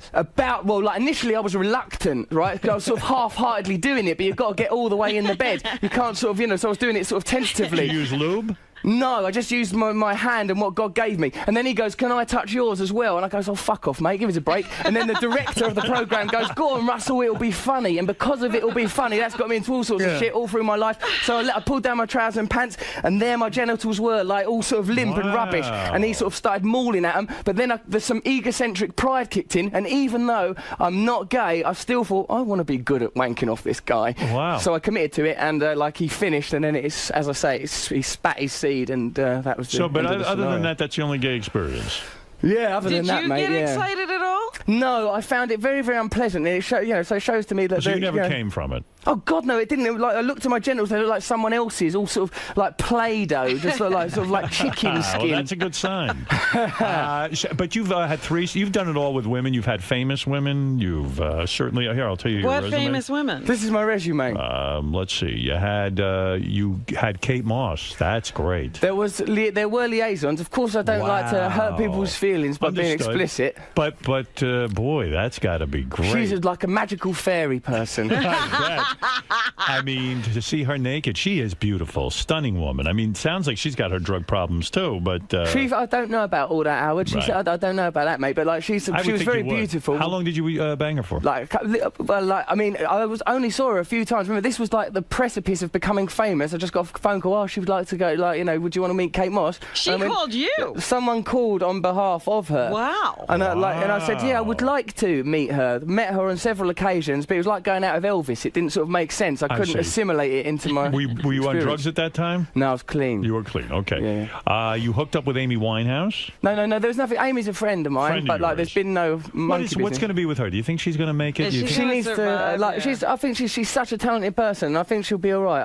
She is talented, no question, but is her demons, are her demons so strong that she'll never survive it? I mean, it seems to me... I think it's difficult. Hopefully, she's got so much talent. I just hope that she, I hope she will be all right. But she seems horribly addicted. Are you in touch with her? Yeah, she's my mate. Yeah. Courtney Love, too, another... She's, again, a friend. There's been no... Never banged her? Well, actually, no, Howard. No, we're friends. It's hard to go from Kate Moss to Courtney, isn't it? But they all have their qualities. I mean, there's a whole bunch of girls now. I mean, so far you've only hit on one that he's done anything with. I don't know. Besides talk. Yeah, you got any other good Now ones? listen, Robin, I didn't make these claims. I didn't swagger in here like a pirate and say I've had sex with loads of famous women. I sat here quietly and talked about sexual abuse in a very sensible fashion for 20 minutes, then was hit with a list. Well, I mean, there's so Grey jizz, everything we covered. I mean, Grey jizz popped up, yes. Here's a sex story about you. Tell me if it's true or false, because your book sounds like it's quite interesting. You had sex with a stripper in your apartment. You've had many hookers. You enjoy hookers? Yes, I did sleep with a lot of prostitutes, yes. You did. You like paying for it? It's not that I like paying for it. It's just sometimes you sort of, as a younger man, I sort of didn't have the wherewithal to seduce women. And sometimes, you want the final product without so much of the heartache and agony of revealing that you How much money is a hooker in England? Well, it varies. I mean, you can spend as little as £30, which is like sort of $50, but then you're getting an experience that will make you feel you're involved in the sex trade. But for more money, you can have like a wonderful, magical illusion and a distraction. I must say, I don't get involved with that Artie, sort of too, business you now. guys have a lot in common. Artie goes to hookers as well. Hold on, I don't go to prostitutes anymore. Not since I've been clean and serene. It goes hand in hand with heroin. It does. I think. Yeah. Well, Artie is actually kind of falling in love with one of his prostitutes. She doesn't charge him anymore. That's magical that's happened to I you. think, well, it was that very ever happened to you? special what we have. Yes, as a matter of fact, it did. I did feel like you always one feels if you cross that line. Once you break down that financial boundary, you do feel like Christopher Columbus discovering new countries. Yeah, no, it's a big deal. It's a big deal because that's their livelihood, isn't it? Sure. It's not like getting a free meal in a restaurant. It's better.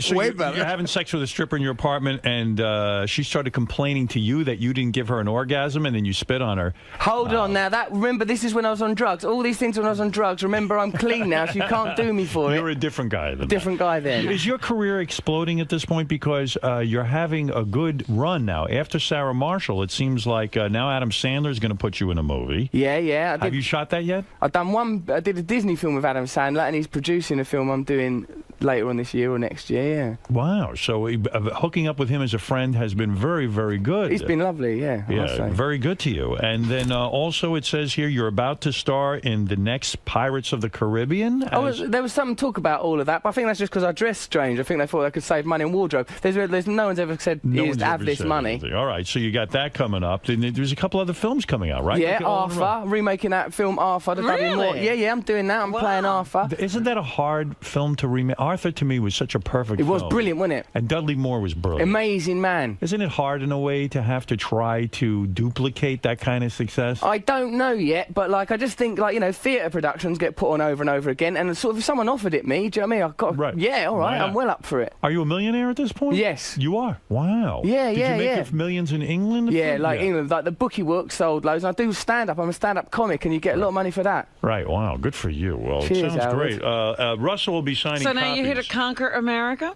Just come over here to, just try my hardest, be nice, Who you banging keep out now? of mischief. Who are you with now? Who are you banging? I don't have girlfriends. It's not in keeping with my lifestyle. I just like, sort of try and meet people and have liaisons and quest for love and salvation. No, but do you ever get into a long-term thing with No, them? it never happens. You never fall in love? I do regularly, yeah, but it doesn't has no longevity. I'm not talking about lust. I'm talking about love as well. I look at women sometimes you think, once you don't believe in God anymore, what's left? There's only love. And I kind of believe in universal love, but also sometimes you think a woman can save you. That's what I think, a woman can save me. And I believe in it, but then it passes. I see. But Russell it's almost like your character in the movie. It is. They based it on me. They changed it. What is your longest relationship been with? Oh, like just sort of, maybe sort of a few months, 6 months here and there. Yeah, I find it hard to maintain. To stay that maintained. Kind of, yes, exactly. Well, who do you hang out with? You got guy friends? Yeah, loads. I hang around with my mates all the time, and I've got female friends as well. But it's just I find it hard to be in a conventional relationship. Why did Bob Geldof call you a cunt? I think he felt that I was one. I guess. I mean, but like I messed him up for it though.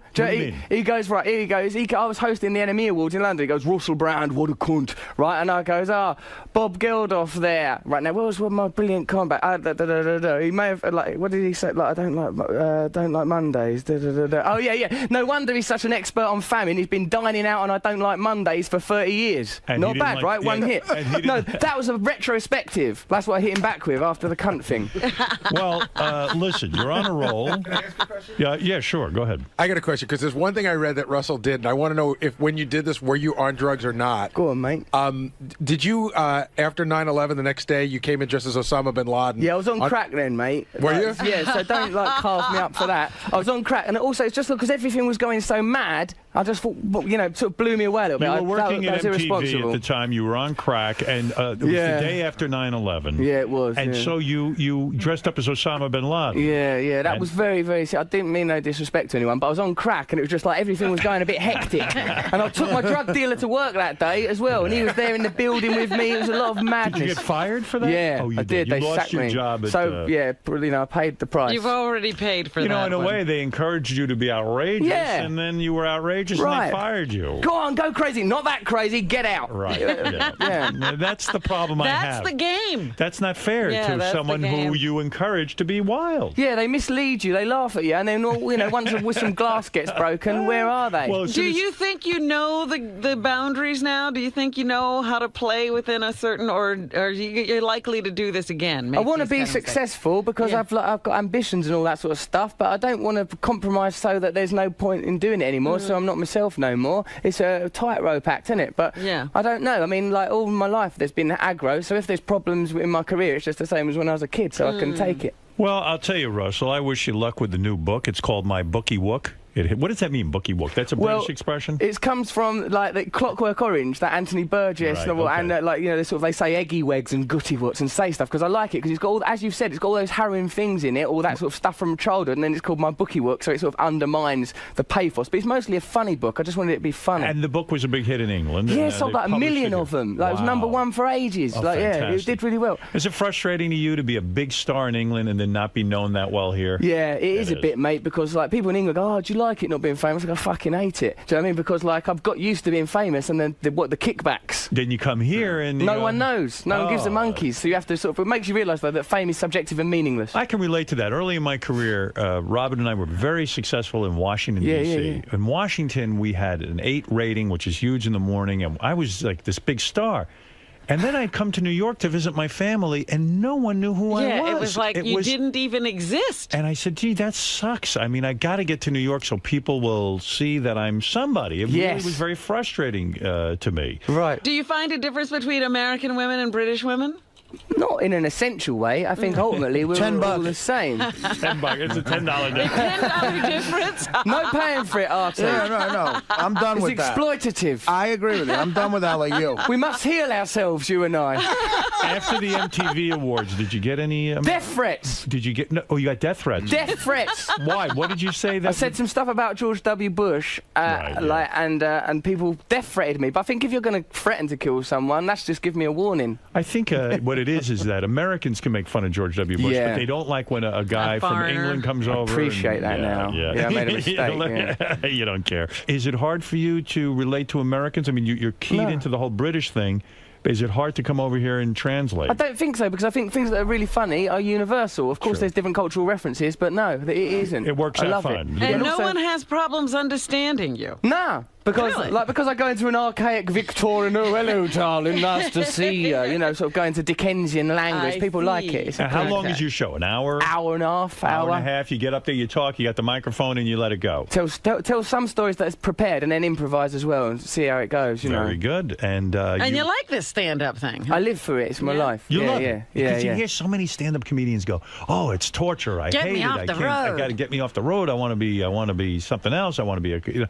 You like it. Because you've got an audience there. There's no censorship. You can do whatever you want to do. You're free in a room with people. You can see their eyes. They can touch you. After the show, you can seduce them. It's magical. Who was your inspiration growing up in Pryor, Bill, like this is when I was older, but the comedians are my Richard Pryor, Lenny Bruce, Bill Hicks. When I was a kid, though, it's like more English comedy, 40 Towers, things like that. I see. And how old were you when you got up on a stage for the first time? 15. I'd done a school play at my normal school that I went to, Bugsy Malone. I was fat when I was a little kid, and I played like Fat Sam in Bugsy Malone. And when do you say I'm going to go try stand-up comedy? That's a ballsy move. After that, I got a grant to go to a drama school. I got thrown out of that drama school because I was a drug addict and I was crazy. And then I started doing stand-up because you're not dependent on anyone else. You can do it on your own. And you tried it. At first, was it difficult? Really hard, and I was bad at it because I was on drugs. So I did crazy things. Used to talk about very controversial things and got into fights. Got arrested once. Got hospitalised in Edinburgh. Gashed up all my leg. Had to have my leg stitched up. It was trouble. Wow.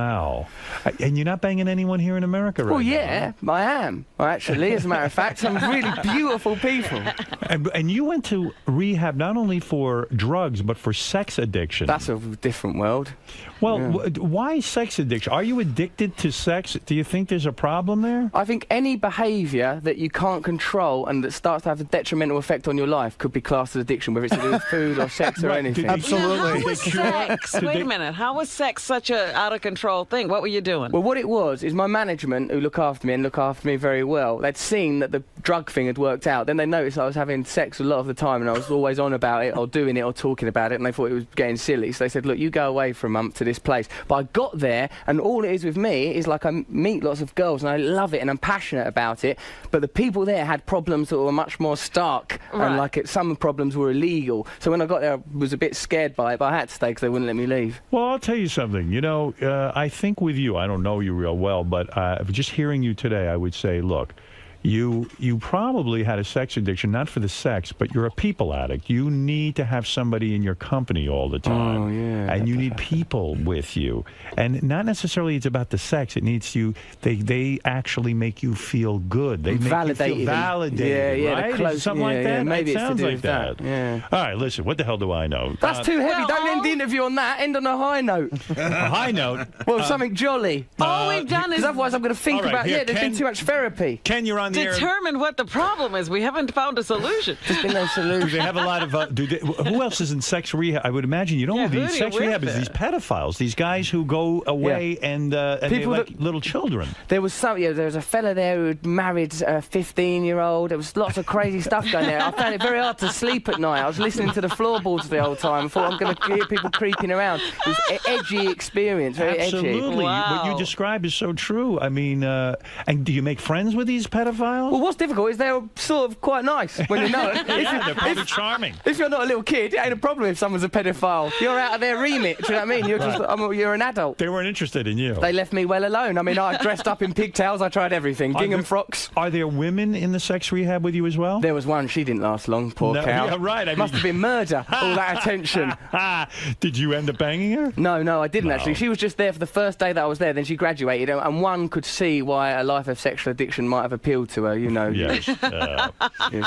Well, has your outlook on sex changed since you went to sexual rehab? Do you try to stay in a loving relationship? No, he doesn't. No. I don't try to stay in a loving relationship. relationship. You're still a sex addict. Well, what I try and think is put other things in my life first. Don't do things that are detrimental to myself or others that upset people. Certainly wouldn't consider paying for sex and all those kind of things. You know, that's what. Do you wear a rubber when you have sex with women, or do you just can't handle that? No, I generally speaking really try. Safe sex, I think, is very, very important, particularly when the figures start getting up there. I think you've got a responsibility to others. With the hookers, yeah. But have you ever gotten a girl pregnant? Have you ever had a kid? I've no children. No children. That's a miracle. No children. That's a miracle. Maybe there's something wrong. Hey! That's not on, Robin. I reckon my sperm could drill through that glass. Yes, Ken, go ahead. Russell, I never heard of you before, but you're one interesting motherfucker. Thanks, Ken.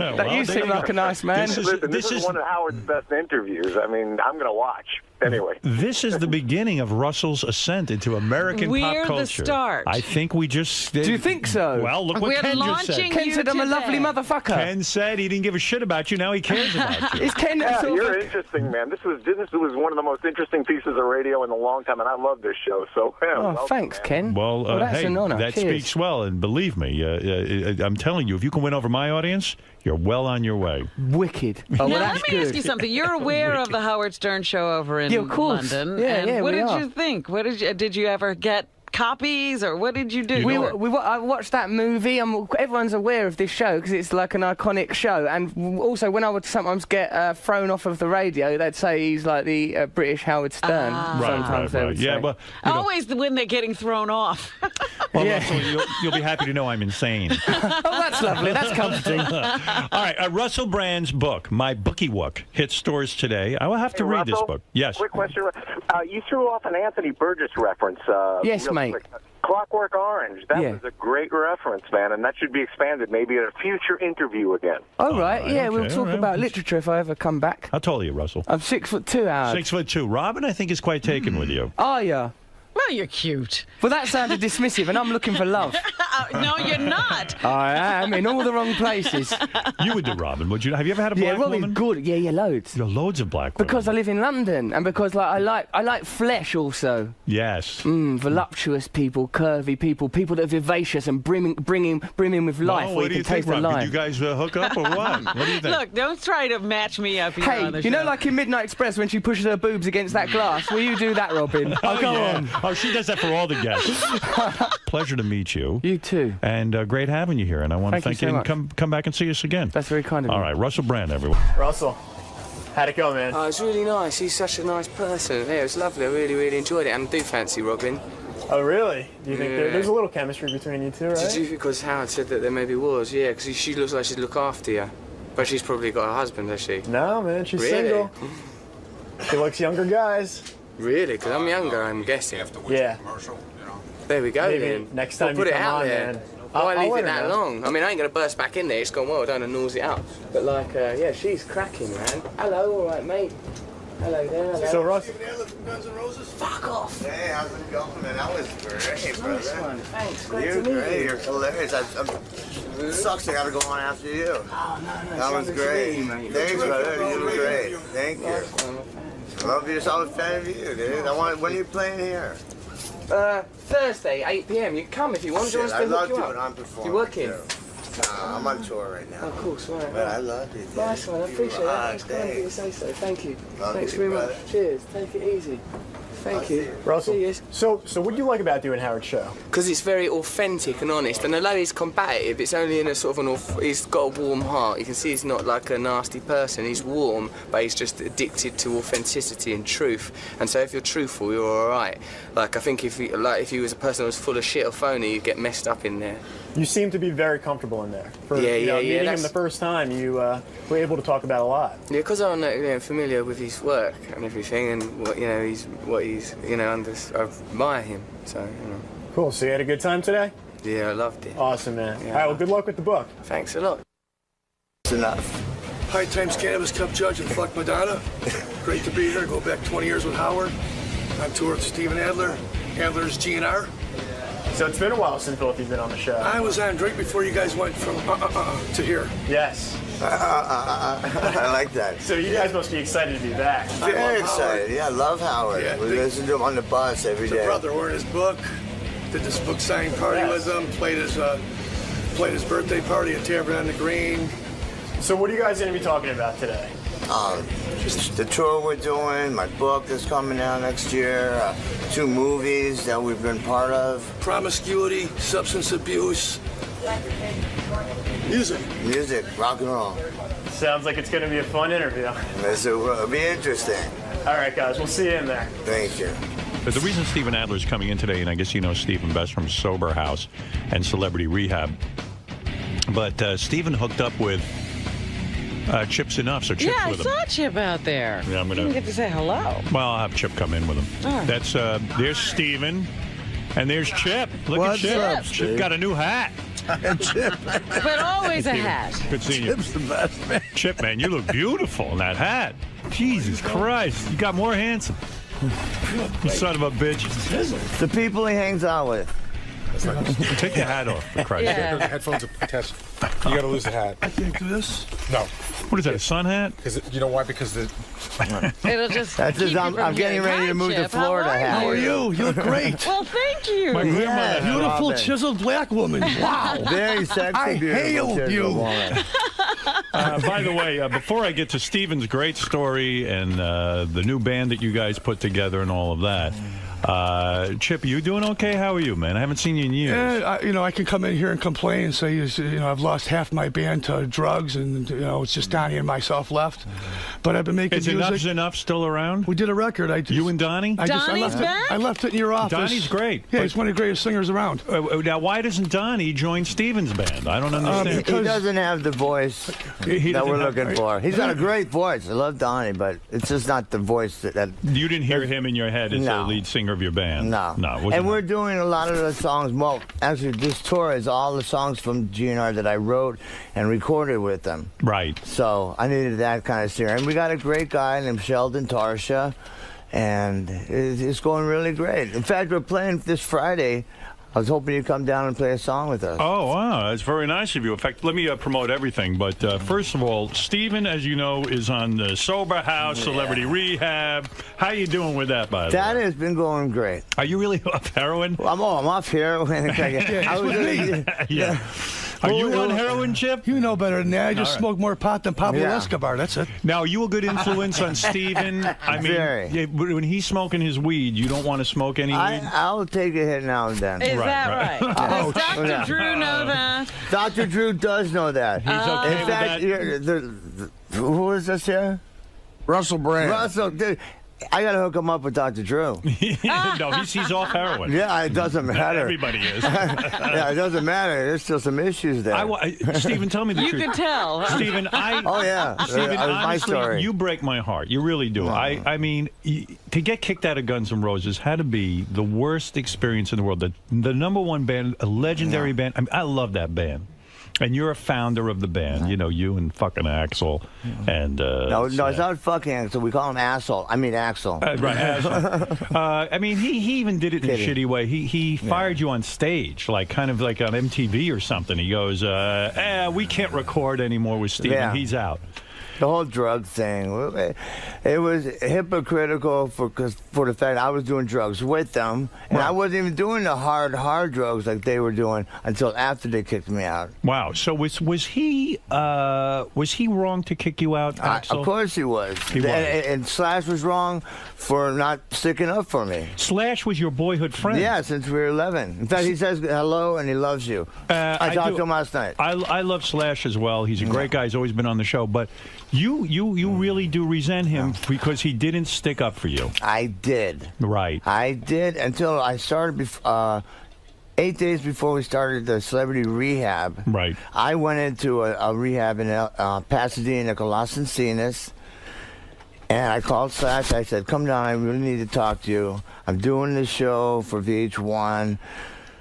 And I got some issues. And I want to take this as far as I can take it. Right. And so he came down and we talked. And I apologized to him for blaming him for all the 20 years of doing drugs. You know, when I think about it. And it was... But Axel, you never see. No, I saw him like 3 years ago in Las Vegas. You did. And we there's no talked. dealing We with talked. Actually, we talked from like 2 to 6 in the morning. Why not get the original band together? What's Axel's? I still can't comprehend this guy, Axel. Get the original band together, go out on the road, make a couple of $100 million, right? I'd go see it, and then sit out the rest of your life and have a good time. To sit down and talk business to this motherfucker. I wish we could. What is with you? You're a businessman. Axel's in his own world. You can't get it through to him. No, I don't. You want me to talk to him? Would you? I will if you want me to. I would love you to talk to him. I'll call him up. Because the whole world has been talking to him, and they're not listening. I would say to him like this. This is what I would say. I'd say, Axel, you know what? You got a goyish a cup. That's what I would say. Exactly. To him. I would say there's something wrong with you. You got an opportunity here. You guys go on tour. 2 years. We do Europe. We do fucking Asia. 25 shows. United States a couple of times. Go to the Coliseum 6 nights in a row. I'd go see the original Guns N' Roses. Everybody in the world And I'd say, Axel, do you think Axel has any money? I asked Slash for advice on these answers about Axel, and I was going to say it's best left unsaid. Right. Now, when they kicked you out of the band, though, you took them to court. Yeah, of course. They tricked me into signing all my royalties away. They want to give me $2,000 and throw me in the street. And they want I never existed. But you won $2.3 million in a and settlement. my royalties back. And your royalties, so you still have money coming. Because sometimes when I watch you on, I say, did all his money go into heroin and crack and whatever? Bullshit. Well, thank God royalties work, as you know, every 3 or 4 months. So you're still getting paid. I'm ahead. Wow. Thank God. So you have some money. Yes. And but you know, are you going back out on the road? Because I thought we are on the road. You're on the road. I thought the road was a particular problem. There's no road. No, because 20 years ago when I was younger, it was. Now I'm really just more interested in playing and meeting the people and doing those shows. I meet so many wonderful people. I've never I don't think anybody. I don't even maybe Jesus has received as much love and support from when they kicked you out of the band. Yeah. When they kicked you out of the band, did you cry? Of course, you did. It had to be devastating. I cried. It was terrible. It was devastating. The most devastating part was that Slash didn't stick up for me. Do you think you got into drugs because you're? I understand. Oh hell no! I was doing drugs since I was 11. Right. But the heroin that came after. Now, Dr. Drew, I've heard you say there's a heartbreaking story that your mom threw you out of the house when you were 11. I mean, who does that to an 11-year-old? That's horrible. She's not that bad of a person. Wait a second. Okay. Hold it. When your mom Chip, did your mom throw you out? I mean, his mom. I had could commit his dad. murder and she's forgiven. Yeah. That's right. Yeah. So everyone knows. I have a Jewish mother. I don't want to throw no guilt on her. But she's Stevie, very wonderful now, and now that I'm back in control of my life, she's back in control. by the way, you do look good, and you do seem healthy, dare I say. Isn't that weird? It's weird. It feels It's so weird, good. huh? Yeah, I mean, it feels good. I was waiting to see a really fucked up guy come through the door. Well, last time I came here, Even your speech sounds better. I took speech lessons. Are you having any trouble understanding him? None at Me all. neither. I'm really shocked. It's those Evelyn Woodhead books. Yeah. Well, Dr. Drew and Dr. Sophie, which I say hello to. Dr. Drew thinks, he said, he kind of alluded to it on Celebrity Rehab, that your mom didn't kick you out of the house when you were 11, that this is a figment of your imagination. No. This is what he thinks. No, he doesn't think that. He does. No. I think he sides with Mommy. No way. No, he doesn't. We just had dinner with him recently. He knows. Yeah. He knows the truth. Yeah. So if my mom kicked me out of the house when I was 11, I'd be on heroin. I understand that. But no, I was on the heroin at 11. I mean, I was smoking pot. What do you and do when drinking. you're kicked out at 11? I don't know how I you moved with survive. my grandparents. Oh, I see. When I was, my real father left before I was born. So I never knew. My mother, I have an older brother, so my mother couldn't take care of my brother and me. So I moved with my grandparents from the hospital till 5. And then when I was 11, I moved back with my grandparents. How do you begin to learn drums? I mean, in the midst of all this chaos, how did you become a drummer and an Music extraordinary drummer? is the savior of life. Is it? Did you always hear drums in your head or Yeah. something? You did. And what age do you start getting a drum set and pounding away there? I bought my first drum set when I was 15 for $125 from Earl Shive's grandson. No kidding. The guy paints cars. And when you were 15, you got your, so that's kind of a late start, don't you think? Well, no, I was playing on books and pillows and Tupperware. And I was great on Tupperware. Does your mom get you? I'm good on Tupperware. Yeah. Did you? I used to do For Your Love on a tin can. Did you ever? Do you ever sit and wonder? Even how that all came out of you. You didn't start till you were 15. Oh. You have, you're living with your grandparents. You're all over the place. And I mean, did you have any formal training? Did somebody give you music lessons? Never took a lesson. No one showed you how to hit the drums the right way and hold the sticks the right way? No. Don't you think that's remarkable, Chip, as a musician, that the guy never had a lesson? It just meant that much to me. It was in my heart. Grandpa called the drums tools of ignorance. I remember that. Right. Well, the fact of the matter is that is pretty amazing that you're able to do that. Well, and since you mentioned, 3 weeks ago, I just finished a DVD for beginning drummers called The Golden Rule of Drums. That's why when I see your life going down the tubes with these drugs, I go insane because I go, the guy's got a talent. He's got residuals coming in. Well, He could be there's also fucking tons pain of- involved. You got that cute wife. I see her. Beautiful. Poor woman, for crying out loud. She don't know what to do with you. I mean, so you're telling me now you are clean and sober. You are not doing any heroin. No heroin, no bro. crack. He's really been great. I would be, if I was, I You think this is guarantee I gonna would be last? sitting here. Really? Oh, it's going to last. I have such a great support team with me. I got my partner, Steve Sprite. I'm proud of you. Danny and Chip. I got a great band. Don't you admit that a lot of these people on Celebrity Rehab are not even celebrities and should be just kicked out on that basis?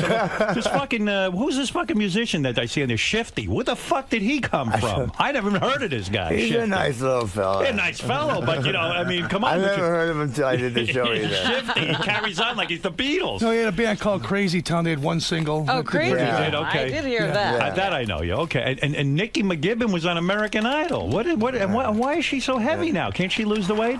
Are we on film? Yeah, No. come on. What's going on? She got a little bit, but she had kids. So that's what she The got girl figured. who's on there that was in my movie, actually, very hot. What's her name? Amber? Amber. Did you fuck her? No. What? What kind of? What They happened did. to The you? cameras were everywhere. If I had to jack off, I'd go in the bathroom and turn the lights off because I didn't even know if there's a camera in there. Okay. Did you ever jack off to Amber?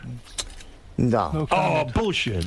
You jacked okay. off to You her. want me to say it? Yeah. So my wife fucking kills me Yeah, when I go get ahead. home. Go ahead. You jacked off to There was Amber. one night, the first day, we were sitting at, where we sit on the stairs by the pool. Yeah. And I'm sitting on the top, and she's in the little couch, Yeah. just like this. Yeah, the legs To the spread. top. She is- Shaving, but little pussy was all shaven. Yeah. And then I said, okay, we're done with this session.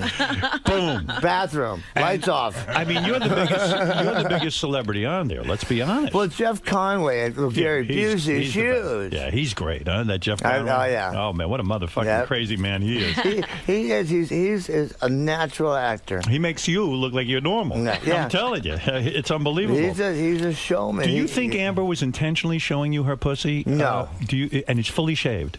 Fully. And didn't it turn you on when she admitted that she was a hooker? I mean, didn't you want to just give her a couple of bucks and let her blow you? I missed that part. I was there. When did you say that? Yeah. No, it did. Don't you think girls? It didn't. You know. Don't you think girls are aware when they're showing you their pussy? Robin's never accidentally shown me her I would think, because if my balls were hanging out, I was pretty sure I'd know. Doesn't your Robin, when your pussy is exposed, doesn't it feel the air? It knows, a little breeze. So she's teasing you a little bit with that pussy. I know. She was out of her mind then. Yeah, I mean, man, with the heydays of Guns N' Roses, man, you must have fucked so many girls. Yeah. Oh, my God. Well, we were talking about, me and Chip were talking about that the other day. I used to see him backstage fucking girls, and, you know, he was married, of course, but he would never do that. You still married? No, I got a girlfriend, but not married. Yeah, right. But, I mean, was it crazy? We used to have contests and see who would get the most blowjobs every night. Really? Yeah. And who won? Oh my God! I won every. Slash even mentioned in his book. You got more blowjobs than Axl? I would. Oh, sorry, Axl. He talked to the girls. What? Well, I mean, he'd be in the back of the bus. I'd be yelling, "Fuck her already! Let's go! Come on!" Oh man, the whole stage would be packed up. The parking lot would be empty, and he's just talking to her. I said, "Fuck her already! Let's go!" Do you think? I mean, do you take some of the blame for being thrown out of the band? In other words, were you so out of control? No, you were not. No, and it's all started. You know, I love Fred Curry from Cinderella. Right. And I fractured my pinky on this Alice Cooper tour, and we couldn't do 4 shows, so Fred filled in. I was so pissed. That's when everything really started, because I was going, Slash, if you fractured your finger and couldn't play guitar, would they get somebody to fill you in? Yeah, will we get the guy from Cinderella? No. Yeah, hell no. I said, how could you do that to me? Why do they do that to you? I don't know. Duff has this, he says, what does he say? Life doesn't come with a handbook. Having a band doesn't come with bullshit. I had royalty. Yeah, we're a band. We're a gang. We played rock music to see who's the toughest gang. What are the most biggest gang? What are the most amount of blowjobs you got in one night on the road? I'd be watching TV and I'd be getting blowjobs. No, it wouldn't even be hard. Yeah, it'd be like a thimble. Yeah, a little thimble. Just for the fact that they would do it, I would let them do it. You mean sometimes you would be sitting in a room and you're trying to watch TV? No, I would be watching. Yeah, and suddenly you look down and someone's blowing you. No, I see. Just like that. Wow. Yeah. What a lifestyle. Just for the fact, well, I was younger. You can do things like that. You know, you walk around the hard on when you're a teenager. Do you miss it? I mean, do you miss it? No, I'm glad I did it. I like my life much better now. You faithful I'm glad to the I wife? did what I did. You faithful to the wife? Of course. Yeah, you don't fuck around a little bit? No, I even when you're on a bender? Dude, I don't even give a crap. Come on. Dude, we're at that age. Come on. I don't care. When you had your stroke, not only did it affect your speech, did it affect your penis at all? No. Never. You always could get hard? Yeah, well, no. I'm smoking crack and doing heroin. You can't get a hard on doing that. Are you back to fucking your wife now? I mean, are you able to give it to her? Well, yeah, except for she just went back to visit her family in Argentina. And she trusts you alone? And you on the and Chip road, are going to go out tonight? No, the back of the bus is me and Chip. And nobody's allowed. Oh, no kidding. No. Wow, this is not like the old days. You know, you described the night that you lost your, you got the stroke. Yeah. You were smoking crack that night, No, right? shooting coke. You were shooting coke? Yeah. And you There's a scar right there. Wow. What happened that night? I mean, I don't know. You passed out? I passed out. I felt... I didn't even get to finish shooting it up. Like, there was so much. Half of it went in, and I was smashing my face on the bathroom floor. You mean the reaction to the Coke? Yeah. Maybe it was bad Coke or something. No, it was too much I was doing. You were doing too much. Yeah. So all of a The sudden Coke you was pass too out- good. Yeah, No, you it was passed. too It was good. too Artie good. knows. Yeah. Oh, please. Well, he's supposed to be on that show with you, I think. You should take it next year. For food, though. Do you recommend? Well, I want to get back to the night that's happened to you, but Yeah, okay. do you recommend that someone like Artie go on select? Can you really get rehabbed Oh, he would on liven TV? that show up. Oh, yeah. But can you really rehab on TV? I mean, It helped me for the fact that it was on TV and people were going to see. It did. Me. It embarrassed you. And when you watched, if I fucked up, it would be embarrassing. I could either become a jackoff or a superstar. did you Go watch? either way? Did you watch yourself on the show? Yeah, Or yeah. were you startled about how you looked and how? It Of was, course. You did. So it really actually. Like sort of jolted you, and because I think Yeah. you're straight right now. Artie, you think he's straight right now? Oh, absolutely. Yeah, for sure he is. Listen, it took days for me to get him to watch because we see the show on TV. I live in his house with him in Los Angeles. When You I'm not in do? Chicago. Yeah. Chip, you live in the house? Yeah, I live in Chicago. I got my own studio, and I live Steven, in you seem Stephen in embarrassed LA. by that. You almost shut him up for that. No, you like I that. love Why would you it. be embarrassed? I don't know. I don't know. You babysitting? You him? wanted me to move in that little servant's quarters you had. You offered Donnie and I a chance to live there. I can't be that bad. You turned it down. Well, because I know better. Right. I want to keep you as a friend. Right. Yeah. You guys getting along, or is it Oh, gonna? yeah, no, 'cause this we- is my man right here. Chip. I know. You know, I love him. I love you. He loves you. I hail you. He hails you. He's great. Don't you think his band Enough's Enough I should have love been him. bigger even? Yes. If they would have Motherfuckers come had out great 1 year earlier, I think. Is that what it was? Yeah, they just Oh, we came had out. drug problems too. You did? Yeah, but the songs are hits. Every song's a hit. I know. It was good stuff. I was love a it. big That's fan. why I'm working with him because he's great. I found out I loved his music when it first came out. Yep. And good hooks. And his great voice himself. So the night that I wanted him. The night you had the stroke. Get back to that. Okay. You're shooting coke. The coke's so strong, it sends you into some sort of weird Yeah, fit. convulsions, and I was smashing my face on the bathroom floor. Right. And I started coming to, and I couldn't stop my face from hitting the floor. Wow. And there was a towel in front of me, and I finally was able to reach and grab it and put it under my face. Because it was almost like someone was pushing your head into the like boom, slamming boom, boom. my face. Who calls 911? Nobody. No. I had the towel under my face finally, and it just wore off. Wow. And of course, like an asshole, I went and did it again. Oh. I waited like 10 minutes, and then that wasn't hard enough on me. So in other words, That's an addict. You hadn't had the stroke yet.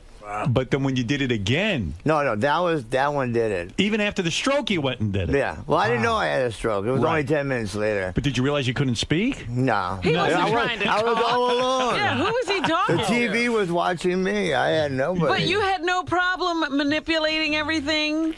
Everything worked. Money talks, bullshit walks. Did you? So when do you realize you had a stroke, and when do you realize that you need to go get some help? Probably like 2 years later. Oh, no kidding. Oh, no, after about like 6 months, I got in a car accident. Yeah. I crashed into 7 parked cars. Oy vey. Yeah, in Century City. Holy mackerel, what a life. I was fine. I was doing heroin and coke, and I thought I was fine. I said, I'm just going to go to the store and get some sodas. Went around the corner, and that was it. It must be some great drug. I mean, if you totally wreck your life like this, I mean, it really Well, must. it is a great drug. But you just can't do it. Like pot, you can smoke now and then, but heroin and crack, it's like you have to have it. Wow. And it controls your life too much. It's unbelievable, man. No. Can't believe you didn't fuck Amber in that house. I tell you, times sure have changed. Hey, Tawny, I think Tawny was the most beautiful. Tawny? Yeah, she's Tawny great. Katane. Yeah, well, yeah. Dude, she's got some great Tawny- stories. You should have her here. I know Tawny. I've had her on many times okay, years she's ago great. when she was dancing around with Whitesnake. Oh, yeah. You see her puss too? No. No, too bad, huh? Nah. Yeah, what a shame. Well, Robin, what do you make of this? I'm very happy that Steven's doing so well. I'm going to tell you something that blew my my dear. mind that I heard about Steven. I don't even know if Chip knows this, but Steven admits it. when you were so horribly addicted to heroin, you once even blew a guy. Is this the thing of the show today? Hey, Chip just left the room. Chip, do you ever blow a guy? No. Never. Okay. No, I might have done other things. I gave a guy a hickey when I was 12 years old one time. I remember when I was a little kid. He was going out with this girl, and he goes, I want to get rid of her. I can't stand her. And I go, bro, just get some hickeys on your neck, and she'll see at school. So he goes, okay. So I gave him 2 hickeys on his neck, and the next day he went to school, and she goes, I can't believe you got hickeys. He goes, I didn't. Chip gave them to me. So I was the gay guy for a couple of years. But I excelled, not to sound unmodest, but I excelled in sports. I was really good in everything. I kicked everybody's ass, football, baseball, basketball, hockey, every sport. Well, you had so to. did I had no choice. Right. Otherwise, I was a pellet-biter. Right. So what, Stephen, you're all man. I know you love women. You love to fuck. I love my dogs. You love your dogs, my everything. wife. How did it get so bad that you eventually had to blow a guy to get the heroin? I didn't blow a guy. It was just a hand job. Oh, my hand God. job. Oh. How did things just break out? How did that happen? No, actually, that is a big difference. It was somebody. Was he watching TV? Sounds like a shortcut to thinking. But Stephen, go ahead. I mean, actually, it was Jeffrey Dahmer, and he raped me violently and then drilled a hole in my head. That's the movie. Yeah. But it was so hard. How did things get? That had to be rock bottom for you when you look over and you see some guy's cock in your hand. I mean, right? Why are you saying that? Come on, Stephen, tell me about that. Could be worse. I want to tell you about it. I would love to tell you about it. Was it a big cock? I don't know. You know. I don't. I wasn't there. You were there. You weren't there. You don't forget the rig that you hold. Put it this way. Right. All right, put it this way. What was that? What's that movie that Mark Wahlberg did? Oh, Rockstar. No, not Rockstar. Oh, yeah, I want to say Hannah Miley. Boogie Nights, you're talking about. Boogie Nights. Dirk Diggler. Yeah, put him to shame. I know, okay? Chip. Oh my. Demonstrate on Chip what you did that night. Let's get your cock out there, Chip. Well, actually, you're a drummer, so I would think you're probably great at giving a hand job because you got the dexterity. I'll beat you so hard like you owe me money. Was it a weird thing? In other words, you needed the heroin, you couldn't get your fix, and so you say to this guy, what is he, a dealer or some shit? Hey, okay, I'll tell you what, I'll beat you off. The little Mexican guy? Yeah. Come on. Was that your lowest point that you hit? Yeah, no, I didn't do that. Don't start this rumor about me, Howard. All right, okay. So in other words, that was a rumor going around that you gave a guy. Well, you just started it. Right, excellent, okay. So the new band is called Adler's Appetite. Now, what is it hard to get a record deal? Actually, we got a deal to just do right now a cover album. Right. And we're working on getting Slash to produce it for us. And we're going to get the songs that we do pick, we're going to get at least one person who did play on that original song. It is. That's a good idea. I like that. It's hard to get a record deal these days, right? I mean, there's no... Well, everybody's got so many records out with these computers. I don't like that. When we record, we use 2-inch tape. Forget that. What is it called?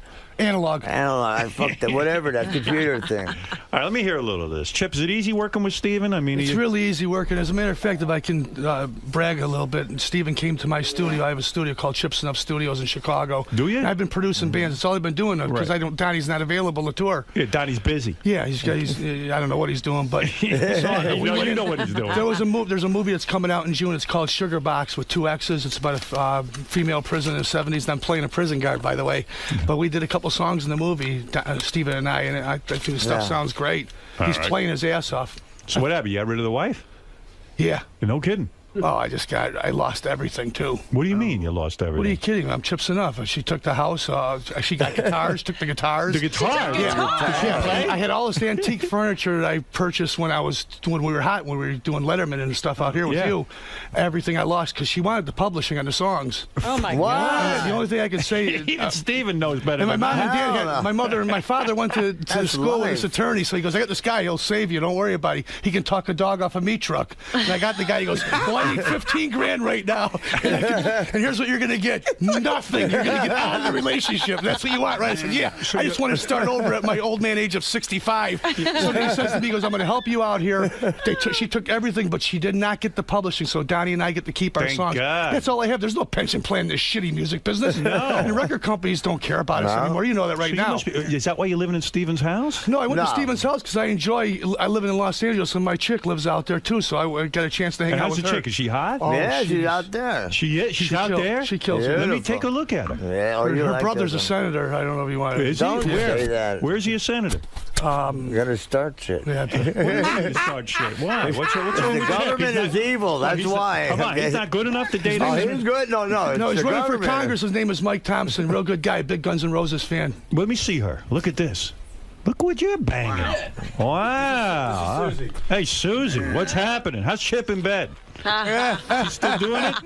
Is he getting the job done or what? I'm not at liberty to say. Oh, wow. You're an attractive woman. She speaks well. Hard being with Chip. I mean, are you living at Steven's house, too? Oh, yeah, it's a full house there. No kidding. Carolina. Everyone's moved in, huh? No, we lived in... When you two going to get married? In West Hollywood. What's going on? How old are you, 18? Oh, yeah. Howard, I love you. She's a young girl. We're enjoying the run right now. No kidding. Yeah, You anything gonna- else will be a shortcut of thinking. I just want to have fun right now. So does she. We have careers. She's a makeup artist. Oh, no kidding. Works in all the movies and You going soundtracks. to propose? Propose to her right now. Go All ahead, right. man. Come on. You Chip, want go to ahead. ruin your life for the third time? Pot the pissing. What are you talking about? No, you get her money. I smell wedding bells. You're in love with Chip? Oh, yeah, I love hit Chip. the He's knee. That's my amazing. man. I love him, too. Oh, he's above and I beyond. hail you too. He's a super talented guy. He's got his publishing. He's a catch. Still got it. You didn't give that up. Well, That's it. How long does it take before you start making love to Chips enough? Oh. Did you hold out, or did you, the second you met him, you had to hop in the bed with him? Yeah. Was it a bed? I held out. First time Chip ever took a girl into a bed, he usually just right on the floor, from what I remember. That's the bed. So he must love you. You in love? Are you guys in love or what? She's great. Yeah. Yeah, that's one of the best. You've things. never told her you loved her? Oh yeah, yeah. Of course. You I have? Yeah, of course. Have you told him? Yeah. I told him I loved him. You in love with Chip? Yeah. Look at this. Susie What's not to loves love? Chippy. What's not to love? What's not to love? You guys into some wild scenes or what? No swinging or anything. I Anything accidentally you could caught her imagine last times night. 100. Yeah? You said you caught some action? Yeah, last night he left his door open in the hotel room. Oh, no I kidding. walked in and saw the little tushy. I have a black man's derriere. I'm very dark around the edges. That's what my grandma used to say. Steven, you walked in the room and the two of them were going at it? Oh, yeah. Look at They this. put the little lock in the doors. I was... Wait a minute, that wasn't me. I'm sorry. Oh, man, I can't believe it. Well, it wasn't me. Well, look at this. Well, I'm happy to see love blooming everywhere. Thank you. You know, I mean, that's good. I'm happy for you. Congratulations with you and Beth. You got Thank a lovely you. wife. Thank you. She's Yes, really yes. easy on the Number eyes. 2? Yes. Number 2, man. That's it. Not like you That's guys, it. 3, 4. No, 2. This is my last. Oh, yeah? All right. Oh, yeah. What is Gary? I don't want to beat a dead horse and stuff, but I got it. You know, I'm looking at this interview that Steven did in 2000 in a rock magazine. Okay, go ahead. It's a direct quote. Occasionally, a guy would pick me up in return for a blowjob. I'd get a little dope and maybe $30 or $40. Steven This is says it's- propaganda. That's propaganda. I'm telling you. He was misquoted. Especially in the year 2000, I had plenty of money.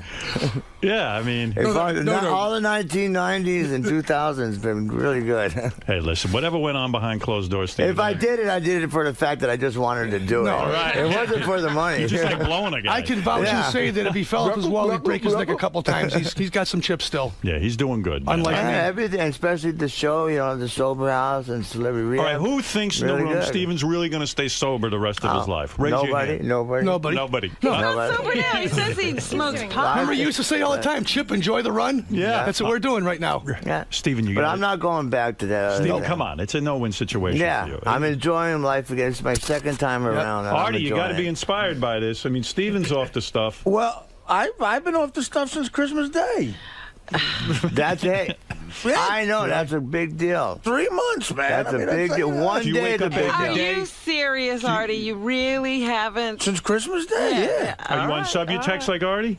Oh, sub your text? I try. Well, that's what got me off. That, well, they gave me, what was that called?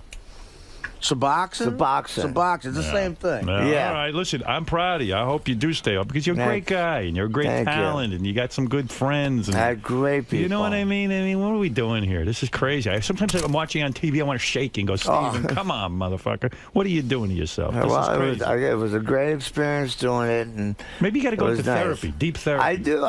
I see Dr. Drew, Dr. Sophie. You see Dr. Sophie? Who's You that? still see Dr. Sophie. He is the head of psychiatric. Who's that guy with the hat and the red bumper? Oh, that's Bob Forrest. He seems okay. He's a great guy. I know him forever. He was in a band called Thelonious Monster. Oh, no kidding. Yeah, we did a couple shows, Guns N' Roses. Steven yelled at that blonde chick on the show so bad she locked us up in the room and almost went back to getting high again. Yeah, she was kind of cute too. You never did her, huh? Which one? The blonde on Celebrity Rehab. Yeah. Mary Carey. No, not Mary Carey. I'm talking about the chick who works for Dr. Drew. The dark hair girl. Blonde hair. Blonde hair trim. Shelley. Yeah. Shelley. Oh, yeah. You didn't bang her? Nah, the little fragile little thing. No. She just got him. What's the wildest? I had to do something. What's the wildest sex you ever had with a woman? Be honest. Oh, Steven Tyler. Steven Tyler? Back of the bus with 9 girls. You, Steven Tyler. And 9 girls. And 9 girls. Yeah. An orgy. Yep. Look at that. I learned how to direct from him. Direct the women? Yeah. See, I don't fuck the girls on the bus. I just tell the guys in the band what to do. And what are these girls? What are their lives? They're hoping to marry you? What are they doing? What is it? What's in it for them? Nothing. Story. Just the experience of that being with somebody. No kidding. The story. Music's very, And what's Tyler doing? Powerful. Is he banging these chicks? You see his dick? No, he was playing the director. Yeah, actually, he was the only dick I've ever held. Well, I didn't hold it. It was through the pants. Right. You held on to Steven Tyler's Well, dick? I said, here, girls, look, it's no big deal. And what has he got? A big one? Oh, huge. Huge. Tommy Lee. Tommy Lee's nothing. Bigger than you. Bigger than Chip. He's got a rig. Bigger than Chip? This guy's got a rig. How are you seeing his rig? Well, we take showers. I saw last night. What are you talking about? I just told you. It's not We like got we're to talk comparing. later, baby. Is it hard to handle? Is it hard to handle Chip's penis? I mean, is it really that big? It's wild. I mean, like a snake. When you're in bed with Chip, were you ever scared the first time you saw it? It's a monster. Is it really? Is it the biggest you ever had? Is it the Thank you, biggest? Robin, for that. Is his the biggest you ever saw? Yes. It is. Absolutely. Look at you. Above and beyond. I didn't know you had a big rig. How big is your rig? How many inches? You've measured it. I don't want to brag. Be honest. I'm All I okay. know is I saw his ass My up mom in and the dad had air. good chemistry. This high. Really? Steven, how many inches? Come on, Steven. You saw You're it. like that. Chip, Oh, yeah. you never measured it with a ruler? And don't but measure I've from never- your balls. I No, mean, no, but no one's ever really complained. Okay, two no, handfuls. it sounds like Two handfuls. Wow. He's really that big, huh? And were you scared the first time? Did it hurt? Honey. Honestly. Oh, baby. Well, there's nothing wrong with saying that. Yes. It did. Mhm. You were in pain. Yeah, very painful. Are you scared of it in a way? Like, because it could hurt you. I mean, do you ever get like stomach pains afterwards? I'm being pain. serious. And what do you do to alleviate that? He should wear a ring around it to keep only half of it in. I dined first. No, seriously. I understand that. But seriously, have you ever been like hurt, like where you get physically ill from it? No. No. Physically ill? Yeah, because it could be too big, Steven. I don't. Well, I don't know about that, but I fucked girls that the next morning I woke up and got physically ill. But Chip, man, that's some weapon you got. Good for you, bro. My mom and dad had good chemistry when they had me, I guess. Yeah. Evidently. Oh, man. Could you ever go back to a regular guy, regular size? No. No. No. Good You're answer. stretched Good out answer. now. It's my baby. Yeah. Stretched you out. Robin, I bet you'd like to work that rig. Oh, no. That's quite all right. I'm sure they're doing fine without my help. Wow. Chip, man. Good for you. Yeah. Steven's admiring you. You and I are sort of the same in a lot of ways because we Not love that way. dining. Yeah. We love hoofs. We love to rub the hoofs and kiss the hoofs and play with them. It's very important. do? Yeah, we used You're to. a hoof You don't put them by your mouth. I know that because you don't want any germs. I know that. He loves feet, huh? He loves my feet. What does he do to them? Smells them? He rubs my feet. Does he get them wet? For hours. Does he lick them and then hours. smell them? No. Does he like them when they're dirty? He likes them all the time. Wow. He loves my feet. He'll rub them for two and a No, half hours. I got a good rub down too for him. Steven, did he ever come onto you with your feet? No. Oh yeah, oh yeah. I've rubbed them down the, before. The shoulders, the back, the He's in feet. pain. Anyway, listen, boys. I'm glad you guys teamed up. This is good. This is Thank good you. chemistry. Thank you. I want everyone to go see Steven's band, Adler's Appetite. For more information and additional tour dates, you can go to myspace.com/Steven Adler's site. Yes. Well, listen, Steven, it's great meeting you. I'm pulling Thank for you. you. I'm very Thank proud you. that you're Thank off the shit. It must be hard to stay off that No, stuff. having good people around me Right. and working makes it so much easier. And like Slash got 4 years sober. Right. And if he could do it, you could do it. Exactly. And he's been like my biggest support. All right, well, that's good. I'm glad you and Slash are talking. Yes. He's a Yeah. good man. Love and Chip, go easy on your woman there, man. You got a lot of power in your pelvis. I am. Can I mention StoneyRecords.com? Go ahead, mention Yeah, something. Stoney Records, STONEY, StoneyRecords.com, the new Enough Snuff record, and also the new Johnny Rotten Jr. record, which you're on, F, Marry, Kill. No kidding. Yeah. This is Bob and Xander from your Cheap beautiful Trick. girlfriend, how long you been with her? Susie, how Yeah, long you 3 been months. together? 3 months? Mm-hmm. It's all new, man. Yeah. Oh, you just started banging him. Well, we met 2 years ago in the movie. Yeah, the movie Sugar Box I was I mentioning did to you. his makeup. I did Chip's makeup. And it took this long to hook up, huh? It did. Why? Chip, you the old days. You used to 1, 2, 3, 2 Madonna. years. Yeah. Madonna, remember you did her? You pissed on Madonna. Oh. You pissed in her. Yeah. Oh, my It God. felt like that because the bed was all wet and I was very inexperienced. I was a little kid then. How old were Maybe 18, 19, yeah. How'd you hook up with her again? I was at this party and I was playing acoustic guitar, hanging out, and they were passing around joints. I smoked pot, and I was just starting to smoke pot then. Right. And it was Sherman sticks. I don't know if you know what a Sherman stick is, but it's got all this stuff inside the pot. PCP. Like PCP, like animal tranquilizer. Right, so I yeah. had one hit and I was nuts. And I went from playing a D chord to not. I couldn't even move my fingers or anything. Oh, you bet. And everybody went in the other room to do blow and all this stuff. And she was sitting on the couch, and I was just talking with her. And I took her feet and I put them in between my legs and shut my legs, just goofing around. Right. And she kept pulling her feet out, and I grabbed her foot again and put it back there, just goofing around. And I got a rig that way. Right. And then we went into the other room. She jerked you off with a foot kind of. I guess you could say that. At least I thought that. I was a young kid, and I was Right. very inexperienced. And you popped a rod, and you took her in the I other got a room. little bit of a rig, and then she grabbed my hand and took me into this room. It was a house with a garage built next to it. The house, you can open the door and go right into the garage. Right. There was a bed in there. It was all made up and stuff. And she got naked, huh? Oh, right. And that looked good, huh? And then you what? And She was really pretty, I will say that. Madonna, beautiful face. And how did you pee in her? I didn't pee in her. That was Bob Brigham started that from Nocturne, my old manager. Remember Bob Brigham lives in his mom and dad's house? I know him. He's making a Brinks truck full of money right now. It was just I wasn't planning on any trim at all. I had no trim back then. I was in a punk rock band called Degeneration. I was just Right. trying to make a living. Right. And that's how I met her. It was just on a whim. And she said she was a drummer in a band. But you ended up peeing somewhere. Well, the bed was all wet afterwards, and I felt like I peed. I felt like I peed, but I didn't. It was her from coming, I guess. Oh, really? Oh, Because you're big. Good job. Wow. Did you ever wet the bed that much, Susie? No, no. I mean, wow. All right, Madonna got so wet that the whole bed felt like you peed? Yeah, and I lasted pretty long. I was surprised because usually, it's a real short run. With the first time when you're with somebody, it's usually the 2 seconds. the old 3-minute egg. Stephen, 3 minutes. Stephen, what was it like when you banged Madonna? It was just a 2-minute pounding. No, It was Christina just a Applegate. 2-minute pounding. Christina Applegate. No kidding. You and her hooked up? Yeah. No Beautiful shit, girl. boy. She's beautiful. Christina wonderful. Applegate. He dined too. Wow. You dined at Oh, that. yeah. I hail you. How'd that look? Beautiful. No smell, nothing? Of course it smells. All pussy smells. No, I beg to differ. I didn't say it smelled bad. Susie's. I didn't say bad. No kidding. That was while you were in Guns N' Roses? Oh, yeah. And who married Rod Stewart? Oh, Rachel Hunter. you got her? Yeah, back How- in the day. Is she any good in bed? Well, I was like 21 years old. You She was told me she 18. bucked you back like a Bronco. She was wonderful. Yeah. I think she was beautiful in her It day. is gorgeous. Holy mackerel. Man. And I was in New Zealand. Yeah? And what did you She do? was so beautiful, even Axel or Slash wouldn't go up to her. Didn't you just fuck her once, or do you? Yeah, it was just one time. just one Why afternoon. didn't you go back? Why? Well, because she lived in New Zealand. Christina Applegate too? Yeah, she Just I once? just did a commercial with her. Well, yeah, just one. Just once, and that's I'm it. not that good. If you could turn them off or something, I mean. If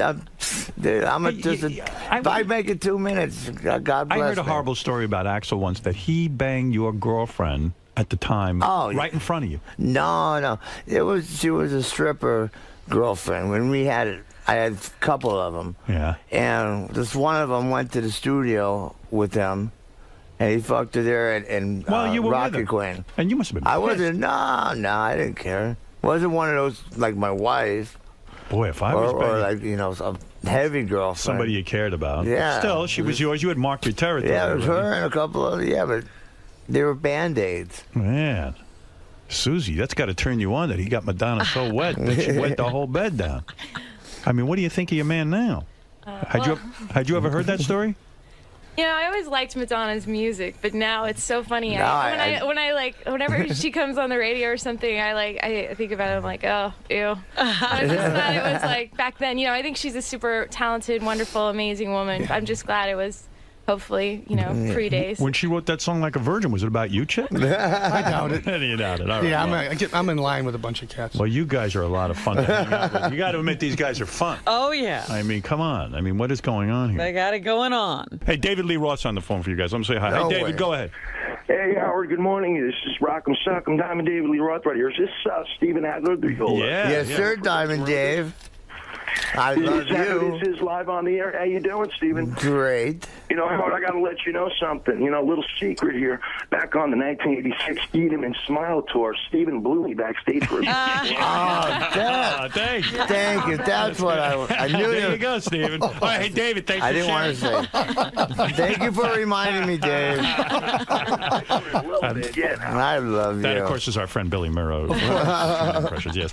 Anyway, Stephen, congratulations on Sober House, being Thank sober, you. the whole thing, Chip. Congratulations on your beautiful Susie. Thank and, you. you. Know, and just your career, everything's going well. And my wife, Carolina, and my partner, Steve Sprite. That poor Carolina, I don't know, man. She's going through a lot. She's going through a lot. Well, she's what the AA people call a normie. She never did drugs. She never smoked. Really? Never had a drink. She don't know from this. No. Yeah. She's How'd sticking she by get you. into this? Yeah, she's a loyal woman. She is. came out from Argentina, from Buenos Aires, to find me. No kidding. And meet me. And Because she was a fan of Guns N' Roses? Yeah. She was the president of the fan club in Argentina. Wow. Wow. And she came So out to meet me and find, and you know. You're her dream come true. Yeah. Yeah. At 14, she And told me she's my dream come true. she was telling her friends, I'm going to marry Stephen Adler. Wow. No kidding. She's 14. Nice looking, too. And we Dreams can't do even go come over true. there. We go to Argentina, smothered like a bum on a surfing turf. Their fans are all over us like you wouldn't believe. We do an in-store at noon, and there's 3,000 people, honest to God, out Wow. there. It's crazy for Stephen. How's she Because in they're bed? starving Good? for Guns N' Roses she's stuff. wonderful. She good in bed? Oh, South American don't women ask me. are the best lovers. They are. Most beautiful women. What does she do that's so good? Like, what's different? She sucks my cock good. She sits on it good. Oh, come on. She's got classy. a great round ass. No, everything. All right, She's just good. a great girl. Okay, I can see why you married her then. All right, Yeah. I understand. All right, listen. We've said enough. Probably too much. Probably.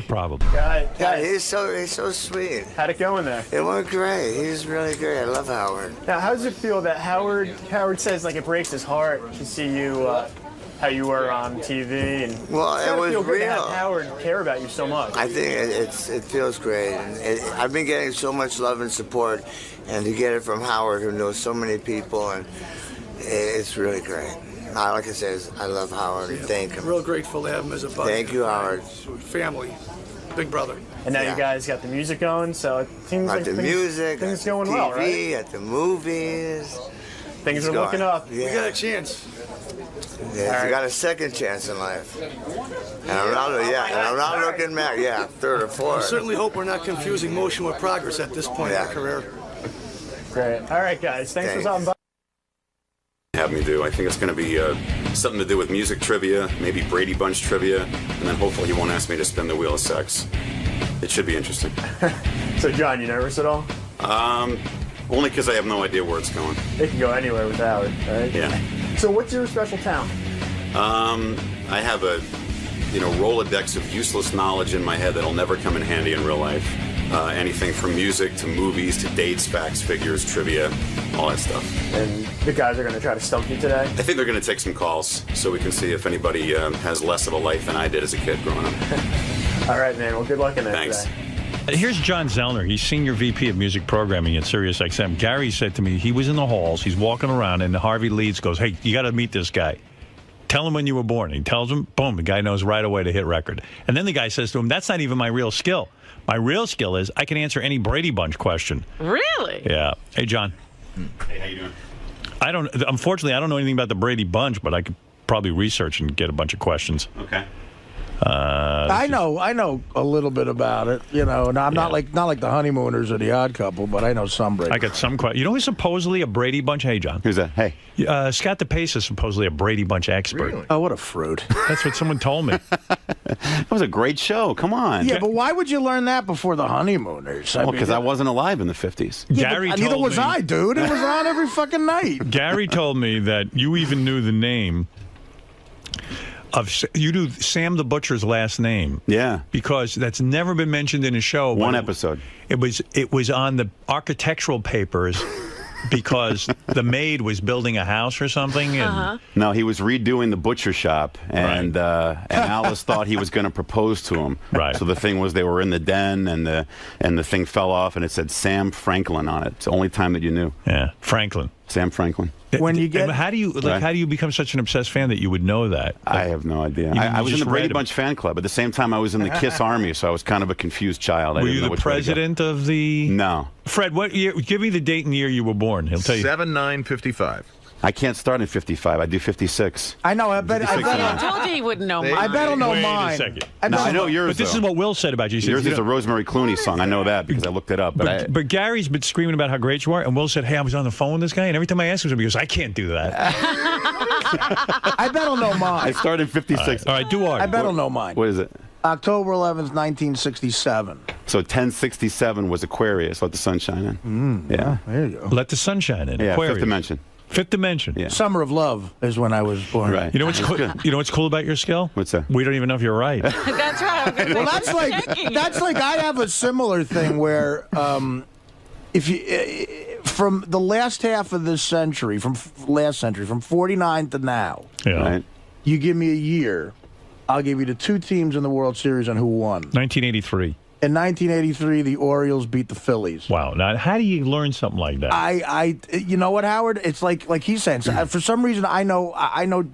Like, I haven't seen the Honeymooners in a long time, but when I see an episode, I can do it verbatim. It's like locked into my head. And you didn't try this; it just happened. I didn't try to. I don't know. And I wasn't born in 1949. I used to read books about baseball. Wow, you retain the information. It's unbelievable. From 49 till now, and a lot of time, and that happened to be in 5 games. In a lot of years, I could tell you how many games. Wow. So 52. 52. The Yankees beat the Dodgers. Wow. And how many games?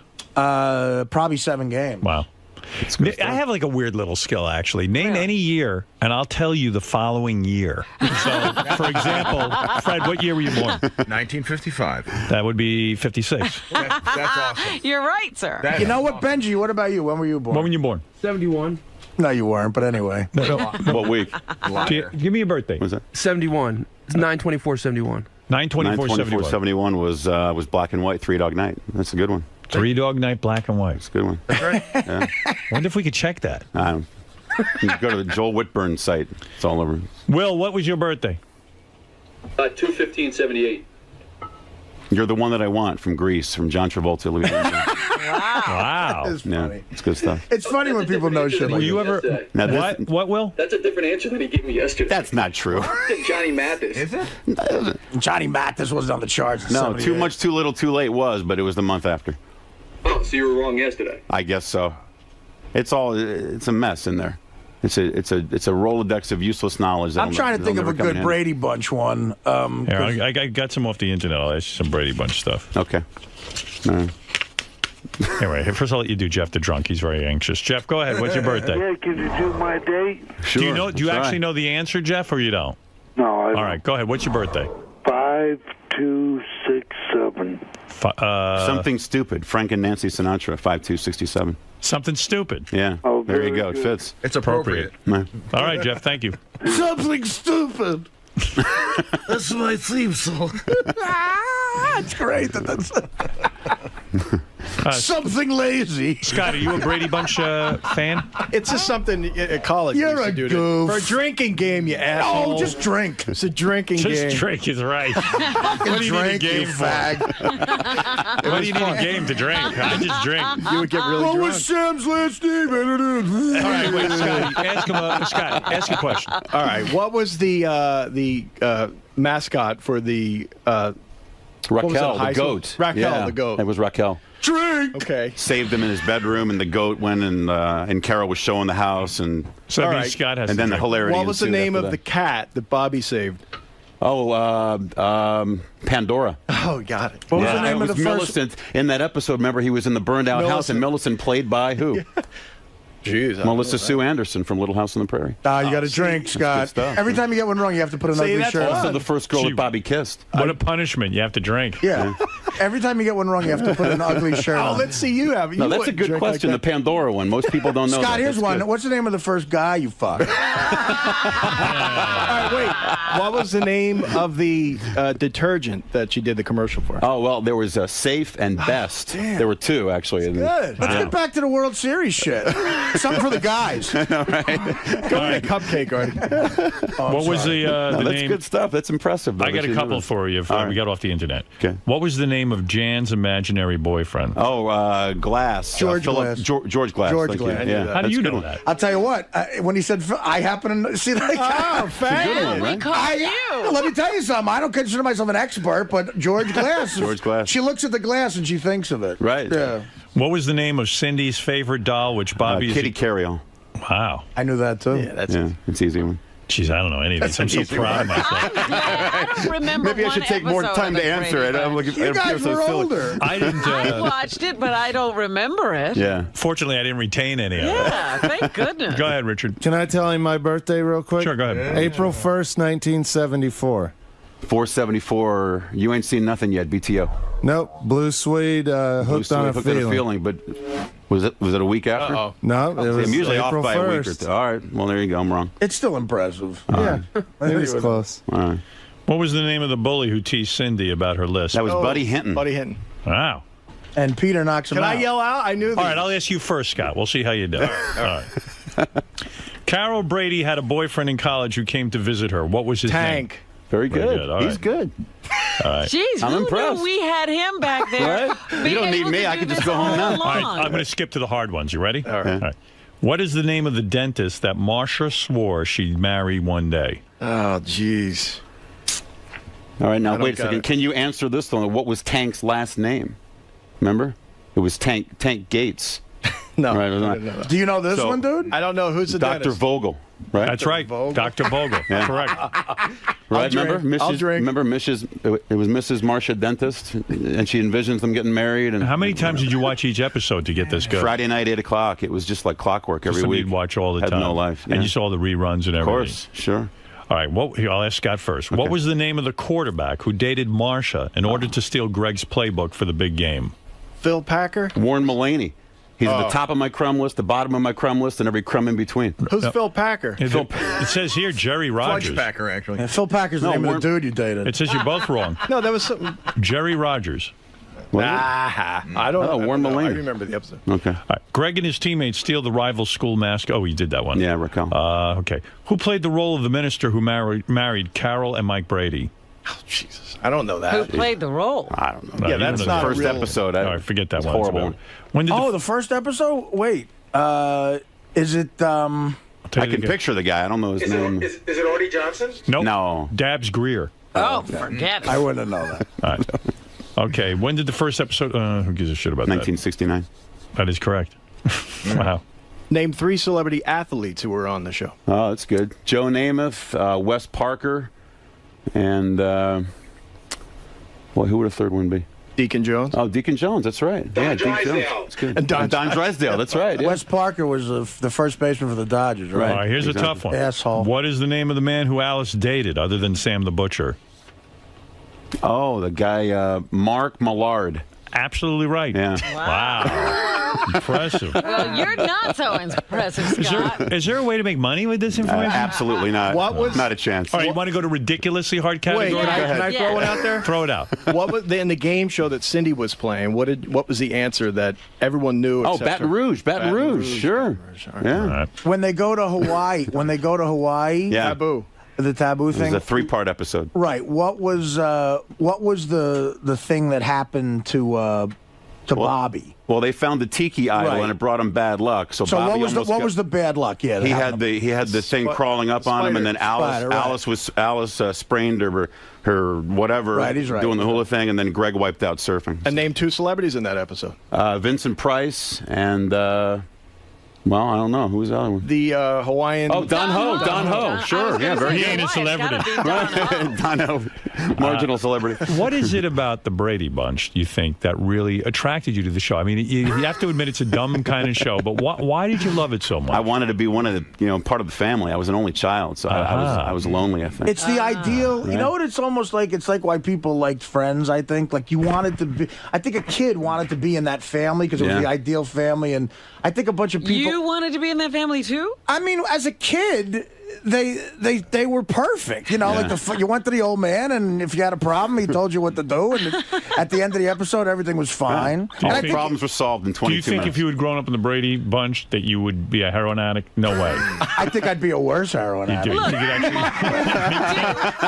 Didn't Marsha become a heroin addict? She did. She dealt with coke. You said you had a They all question? did. No. I have other ones. Here's a Go ahead. ridiculously hard one. All right, let me try. What is Mike Brady's middle name? Michael Paul. Right, Yeah. Paul. That's ridiculous. These are ridiculously hard. But look at this guy's an expert. All right, you ready? And you only know that in the first episode where they do the vows. These are ridiculously hard. In the flying saucer episode, Oh, boy. what is the name of the planet that the aliens come from? That's tough. I don't know. That's a weird one.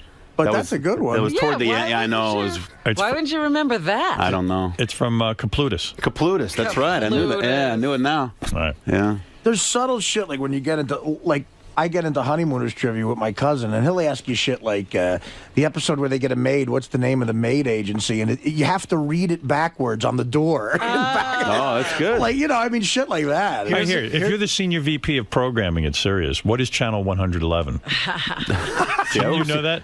I oversee the music channels, just the music channels. That's the Brady Bunch channel. Is it the Brady Bunch channel? What is channel 37? Well, channel 37 on XM, there isn't one. What about Sirius? I should know that. See, this is what I'm What saying. is Channel 9? This is why the company Channel can go 9 is bankrupt. 90s on 9. Yeah. This is why the company can go bankrupt. That's an easy one. He knows the Bradys. Everyone's and busy not with the 37 Bradys. was the strobe. Actually, 37 is now dark, but that's all right. What was Aunt Jenny's secretary's name? Oh, boy. Played by Imogene Coca. God. Oh, man. Do you remember that one? Remember she comes in and Jan has the photo of her Right. as a She thought kid she and was she gonna looks be just ugly, like right? her. I'm going to be ugly. And Aunt Jenny was talking to her secretary. I Her forget. name is Hazel. Hazel. These are Very good. ridiculously Yeah. hard. How That's a about good this? one. I got a good one. I got a good one. Yeah. How many kids were in Alice the maid's family when she grew up? There's a way you should know this. Well, I know that. Well, she was a the middle sister. child also. She was a middle sister, so probably That 3. wasn't Right. the... Yeah. That's the answer. Because Three. Very nice. she and Jan had this thing. Right. How about one for Artie? How did Mr. Brady prove the court case when that guy? Oh, Jackie Coogan, because he Hold on, dropped hold the on, book. I don't know. Why would you ask me? I'm not the Well, you expert. said this was a great one. Yeah, All right, he go ahead. dropped the book, and Jackie Coogan turned his head around, and obviously he didn't break his neck. Yeah, the guy said he had whiplash. Yeah. So. Oh, So I he's wearing remember the- that. I wearing the remember thing that. right. But Scott looking to be like he's looking to look impressive, so he asked me. This guy's answering every fucking thing. Why is he competing with you? I knew this was too easy for him. All right, one last one because this is creeping me out. All right, go ahead. All right, here we go. What was the boy's name who plays Romeo in the Romeo and Juliet episode? Oh, jeez. See, these are ridiculously hard. No, that's a good That's one. I know Faggy it. McButtfuck, right? Right. Faggy McButtfuck is right. That was my next answer. He's right. I forget. I don't know that one. The That's tough. guy's name is Harold. Oh, that's right. Yeah. What did Peter say in the play? What was the big Hark, line? who goes there? No, wasn't it? You got to pay his rent or something like that? No, it was Hark. Remember, he had 2 lines in the thing. Well, there's a lot of And plays Peter that they said do. Hark before Jan said who goes. Anyway, All right. You got to pay the rent. What was the You're name? thinking of good times. All right, here's a good one. What was the name of the doctor that gave Jan the abortion? How about what cast member thought the show was too gay to be on? It's Robert Reed. He Yeah, didn't the even gay appear guy. in the last episode. That is right. Yeah, he didn't show up. All right. It's good Oh, stuff. how about What? Oliver's 2 brothers? Oliver's 2 brothers. Yeah. Well, they were. It was the Kelly's adopted. kids, but they weren't his brothers. They though. were adopted kids, but Yeah, remember the 2? played by Robbie Rist, but it was Pete and who was the other kid? Mike and Pete. No, it's Dwayne. Oh, Dwayne and Steve. Dwayne and Steve. Right. According right. to They weren't Oliver's cousins, though. Name the person in this room who used to work for Showbiz Pizza and was Employee of the Month. According to John Hines' book, when did the Brady Bunch jump the shark? Probably in the Hawaii episode, 72. No, I think it's when Oliver. Oh, that's when Oliver joined? Yeah. Uh-oh. Well, Gary, what do you want? No, actually, one of his other talents is if you name a song, probably from like, what, 70 to like 90? Yeah, I can give you the intro time. He tells you, you name a song, he'll tell you the band, the label and the intro time. Were you a DJ? Is that one? Yeah. All right, okay. From the 70s to the 90s. Wind Cries Mary, Jimi Hendrix. Okay, there was no intro. Because, again, it has to be like at a top, at a pop song. Forget when you're talking up the Too intros. many rules, too many rules. Yeah. How about intros? Derek and the Dominoes, Layla. Well, that's a long intro. Well, like Baker Street. Well, Baker Street is like 16 seconds until the post, and then it's like 32 seconds if you talk up the whole thing. So it's 1978. Jerry Rafferty. City to City was the album. Very nice. All right, listen.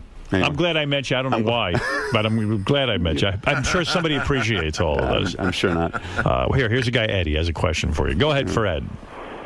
Hello, let me turn off my speakerphone. July 8th, 1976. Silly love songs, Wings. 76, the Reds beat the Yankees in 4 games. And he was the only band to top Billboard top 5, all 5 of them. Who was the only band to do what?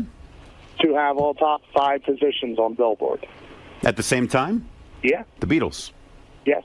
Yeah, 64. That had to be easy. The answer is always the Beatles. Yeah, I mean, for that's all I could've 5 got that. positions. It's got to be the Beatles. Hey, CWB, what's up? Yo, Sportsman, got tattoo. I got an idea if we can liven up this little game. The loser has to take Richard's balls for the face. Yeah, John has to get teabagged if he doesn't get the right answer. Well, the loser's Scott, so get in here. All right, listen, John Zellner is Senior VP of Music Programming at SiriusXM. He's in charge of all the music. What do you do all day? What do? You oversee everybody? Work with the programmers and the music directors and the jocks and all You're that. doing a good stuff. job, man. Thanks, man. Music sounds real good. Thanks. In fact, I know Mel right now was listening to this, and he's interviewing for your position upstairs. perfect. Yeah. He's so impressed. Where does he hide that we never see him? Yeah, where are you? Where are you located? I'm in D.C., but I'm here like 2 days a week. I see. So what happens if XM and Sirius actually combine all the music channels? Well, we did already. Oh, we did? Yeah. Oh, so your job's Last safe. November. Okay. I guess it's safe. I don't know. Cool. He commutes from D.C. He works out of D.C. After today, I don't know. All right, John, thanks. Okay, buddy. All right, John Zellner. You want to date Robin? Oh, please. Why? You don't want to go out with this guy? You married? What, I'm going to sit there and talk Brady Bunch all night? You married? You married, John? Yes. How You want to date Robin? Sure. Yeah, sure. He'll date He'll you. date even. Have you ever gone out with a married guy? Oh, a long time ago. I don't do that anymore. Ah, come on. John, what year were you born? 65. 65? All right, leave it alone. He can't get Artie can't get enough of this. But He yeah, wants to play some more. he's 65, so yeah. What do you want to know? Just saying, Dodgers beat the Twins. Oh, okay. All right, I got you, babe. Sonny and Cher, #1. Thanks, John. Okay. See you. Good guy. It's fun to meet the people who work behind the scenes. Yes. So there's a guy who was in radio as a DJ and made something out of himself. Sure, look what he did. Brady Bunch.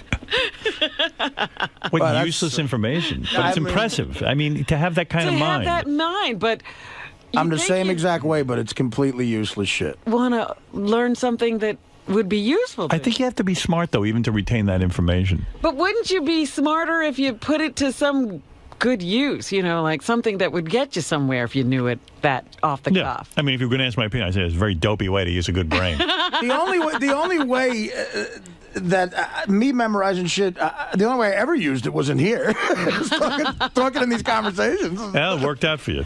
But with your knowledge, like if you had become a sportscaster, that Right. might have been... That would help, yeah. definitely. John, that was pretty impressive, man. It was fun. I don't know, they weren't too impressed with the birthday thing. Yeah, you know what? I could be wrong by a few weeks. It's kind of, it gets shady after a while. I'm not as young as I used to be. But what do you think about our director, Scott DePace's knowledge of... He was good. Very impressive. Really? He's almost as much of a geek as I am. Yeah. Yeah. He probably has a little bit more of a life, or had more of a life back then. I didn't I didn't do a lot of drugs. I was just watching the Brady Bunch, I guess, as a kid. So. But all this knowledge that you have, you said it's pretty much good for nothing? It's good for nothing. It means nothing. Yeah. But you had a good time. It's a good way to kill time. But you had a good time today, though, Absolutely. Right? No question. All right. Thanks for stopping by. Sure dude. thing. Anytime. Comments about Jason Kaplan, one of the producers back there. Jason Kaplan is an asshole. Jesus. Not only is he a fat piece of shit, he's a know-it-all fuck who likes to stir up shit. Every time I hear him speak, I want to crush his skull with a baseball bat. Have another party for your cats, you faggot. I think this is one time to petition the fans to voice their opinions and keep this asshole off the air. I guess Jason was on the wrap-up show. He's on a lot. You know what happened, Howard? They were particularly upset with him yesterday because he was talking about what a bad father Scott is for pushing his kid into music, and people were getting pissed. 6 months ago, it came out that Scott was using the studio after the show was over to mix music, and Howard screamed at you on the air. Don't use your work time to mix your son's band. Wait until after your shift is over. Which I was. Well, that's not what it sounded like when you two were arguing on the air. You were doing it at like 12, 1 o'clock in the afternoon. Hey, Scott, so what happened? So you bring in blank CDs from home. Of course. And give them to Casey. Did you? He also brought in a generator to plug the machine in. I used the electricity. That's right. I used my own electricity and my own blanket. Scott's like the opposite of every other parent. It sounds like your son has moved on to try and get a regular job, and you're pushing him to pursue a music career. Well, because, we think that he's got a lot of talent. So we don't want to see him, maybe someday in the future go, you know what, I should have not given up. I should have explored all my, talents and done what I could. He's a great writer and he's a great singer. I don't want him to just give up. This isn't what he wants, dude. Like, why are you over, it so hard? I know what my son wants. But if he's not working on it, then why are you? Let me tell you something. My son wants it to be handed to him. He wants somebody to come up to him and say, here's a record contract. Well, isn't that what you're doing in a sense? You're doing the work for him. I'm trying to help him. I'm trying to, You're handing it to him. I'm not handing him anything. You're handing him labeled CDs? I know that. You just said 5 minutes ago that, you're the one kind of pushing this. You just said I'm now pushing it because he came back to me with new stuff and new material, and I don't want to see him go, all right, you started again, don't go back and forth. There's Either no you got to do difference it between you and those women that take their kids to those beauty pageants when they're little. Yeah, did you hear that whole thing? I heard some of it, and you know what? There was something a little disturbing about it, but I think Scott explained it away at the end of the show. He said his kid wanted to give up music, but he was pushing him to keep in it. Yeah, that's even weird. And then also a lot of people wrote me and said, why didn't I get angrier with Scott about the fact that he's using company time and using interns to make labels for his son CDs. And the thing was, I just didn't want to waste a lot of time on the show yesterday. We were so busy with it. But, basically, it does disturb me. And from what I hear, Scott's been doing this for a long time, having interns make labels for his son's CDs. And that means Scott's not busy enough. That's all it means. It means that, we've got to find more for him to do. I heard this yesterday, and, Jason and Ralph were being really hard on Scott, man. It's like they, and what I didn't like about it a little bit is they were insulting his kid a little bit. Oh, I shouldn't do that. They were Ralph was calling him his dopey kid, and that's not right. First of all, Ralph's never had kids, and Scott is a guy who loves his son.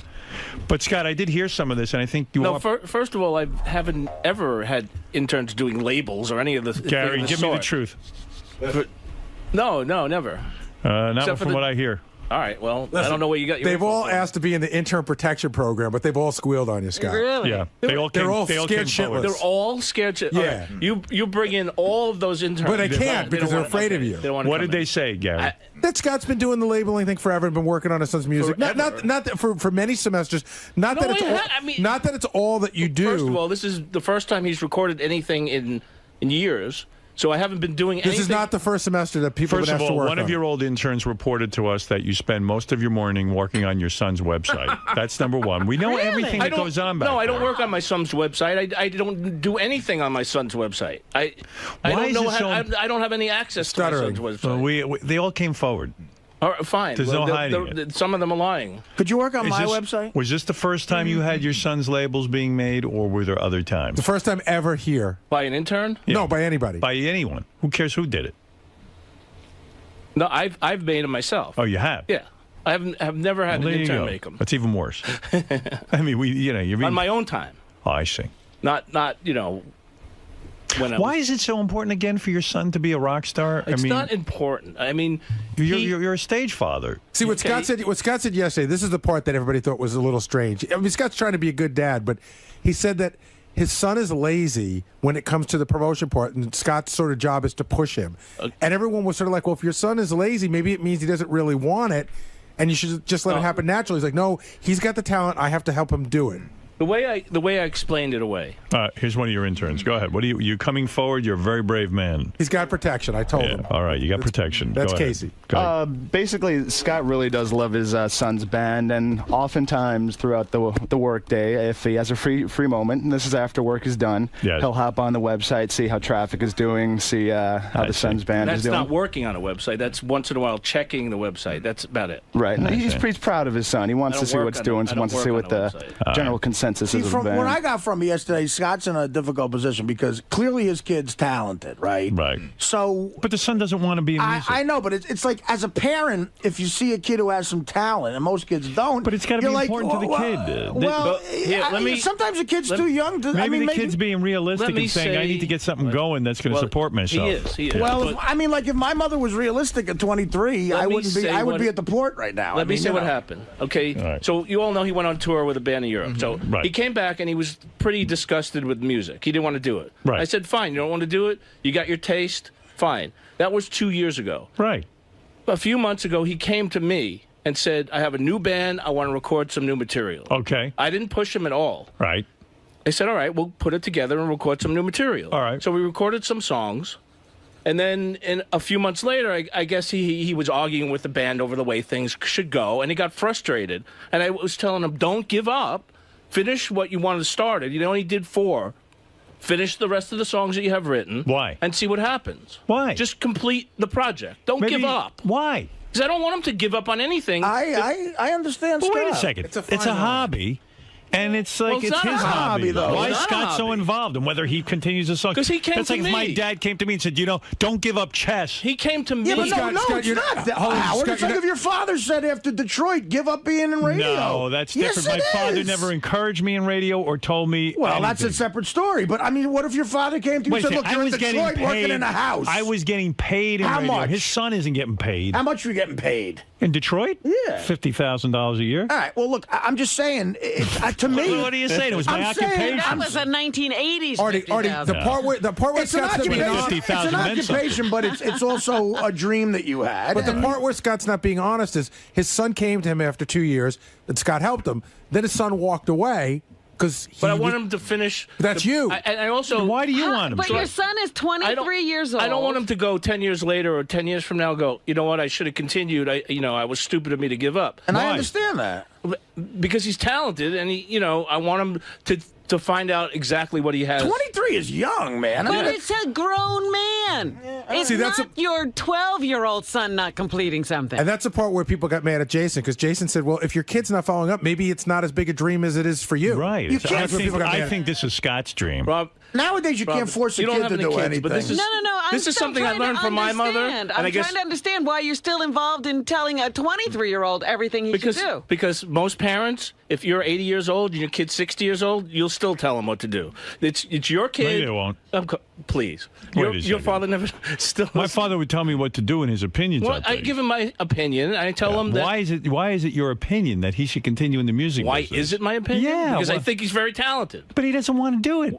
He's telling you, Dad, I'm not into it anymore. Listen, nowadays, read the signs. But nowadays, you can't make a kid do anything. If the kid really didn't want to do this, he wouldn't do it. He's going into a studio and writing songs. You go to your room and be a rock star right now. I've never said that at all. No. At 23, he's being assigned. I'm not making him do anything. All right, listen. See, Scott's probably got another thing going on, because we're talking about a 23-year-old who lives on his own, which is not Scott's son's case. He lives at home. That's always a different relationship. You're a different 23 when your parents still pay the bills. Right. What he's trying to say to his father is, I want to get the fuck out of your house. He needs direction. I need a job. I can't be if you're going to keep me infantilized being a make-believe rock star the rest of my life, I'm never going to be able to get out of your house. He's going to school. I mean, he's learning, What's he learning? Computer technology. Good. He's going into that area. That's smart. He's going to graduate. He hasn't given up on that. He's going to graduate at the end of the year. He figured out this is what he wants to do to make a living. And I said, You could keep doing that. You could do music on the side and see how it goes. You don't have to. I mean, you could keep writing and keep trying to perform. But he doesn't want to. Okay, but that conversation's over. Now, if the kid really didn't want to do it, he would stop doing it. Oh, I know, and he would tell me, leave me alone. I don't want to do it anymore. Sounds like this is your dream. I felt bad for Scott because I was saying, like, there are so many stories of athletes whose fathers pushed them, and now they all hate. Like Andre Agassi doesn't talk to his father. Keith Hernandez didn't talk to his father. But this ain't Ken that Norton guy. didn't talk to. But it is because it's where the father feels like they're so helpful in that business that they feel like they've helped create them, and then the kid ends up hating them. Scott's son is. I mean, Scott's busy making labels. Let Scott's son make the labels. Tell him to come in and make the labels if he really wants. That to I agree with. Okay. I mean that. But if he's that was the question yesterday. The motivation of the son. How motivated is he? He's motivated to write a whole fucking album. That's then something he that's not could just spontaneous. No. He could sit in the basement with his album. I don't know. Scott's way into this. He loves it. I think Scott sees this as his ticket out of here. Yeah, it's my ticket out of here. Yeah. It's my ticket when you retire. I can So, Ralph, what do you want to say? You've said enough. I think. My point on the wrap-up show was that Scott is clearly living vicariously through his son, and really, if the kid was any good, he would have made it already. Because no, that's not true. But you He's promote his 23. music He's only all the time. 23. Ralph, you know how many talented people there are out there that who don't get the Howard Stern show as who a voice. don't make it, and just because it's so hard. I'm great that I'm in a position that I could try and help him. But There's a guy in American Idol who's clearly he can sing and stuff. But he's been 5 years. He's 25 years old. He hasn't made it yet. I think if he was going to make it, he would have made it by now. His dad wouldn't have to press CDs back in that little hole there. All right. Thank you. Well, that's kind of harsh, I know a lot of. That was the problem with the argument yesterday. They were all being very harsh. Really? Right. I know a lot of real funny comics, genuinely funny, who I could march in here and make you laugh, but they haven't. They're broke, It's tough.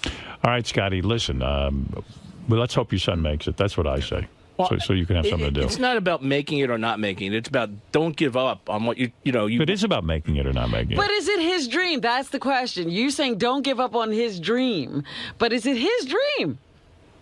No, he loves it. I know he loves it. Scott gets mad at me. I know that Scott loves his son, and I know that Scott wants his son to succeed because he wants him to succeed. But I say that Scott looks at that kid like he's a human lottery ticket. Absolutely not. Like if that kid succeeds, he could tell us all to go fuck ourselves. See, I don't think that. No, I don't think that at all. I want him to do better than me. I mean, I want him not to struggle. I want him to have a good life. I mean, doing computer technology is great. He can make a decent living.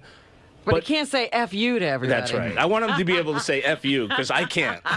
Yeah, I want him to be in that position. He wants his kid to get rid of that black cloud. That's right. All right, so that's fair enough. You love your son very much. That I know. Okay, and he is a talented kid. I do love his music. Yeah. All right, thank you. All right, Scott. Enough of that. It's torturing me. Thank you very much. I mean, I can't take it hearing about that. Scott. Oh, you again. What is this with all these other interns that have so much stuff I don't know. on? I don't know any of all these other interns because that never happened. So I really don't know where they came from. You only have your one intern making just a few CDs? That is correct. You are correct, sir.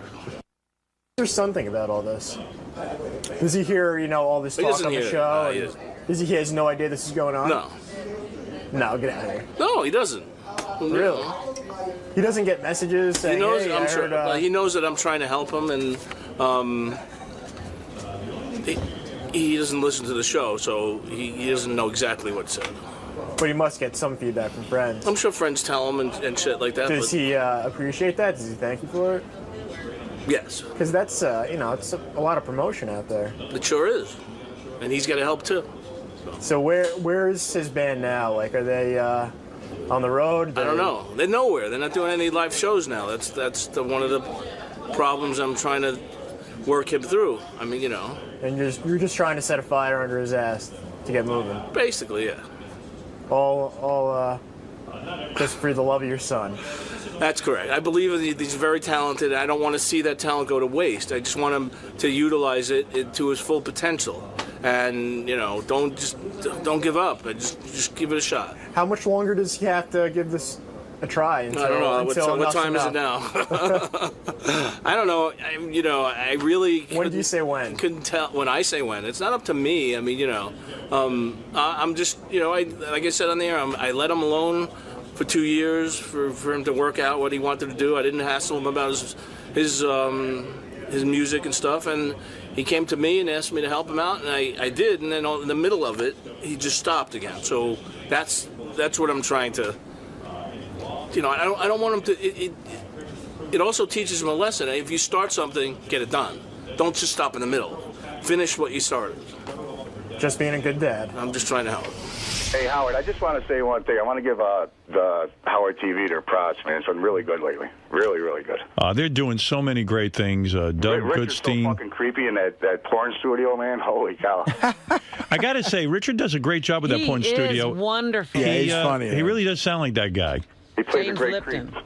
Yeah, he sounds like James Lipton. And the porn girls are great. And there's so many great new shows. I know I'm involved with one coming up, one of the shows in the hallway. That was great. That whole series was great. Yeah, and there's more coming out. And they just shot the brand new series, the strip beer pong one.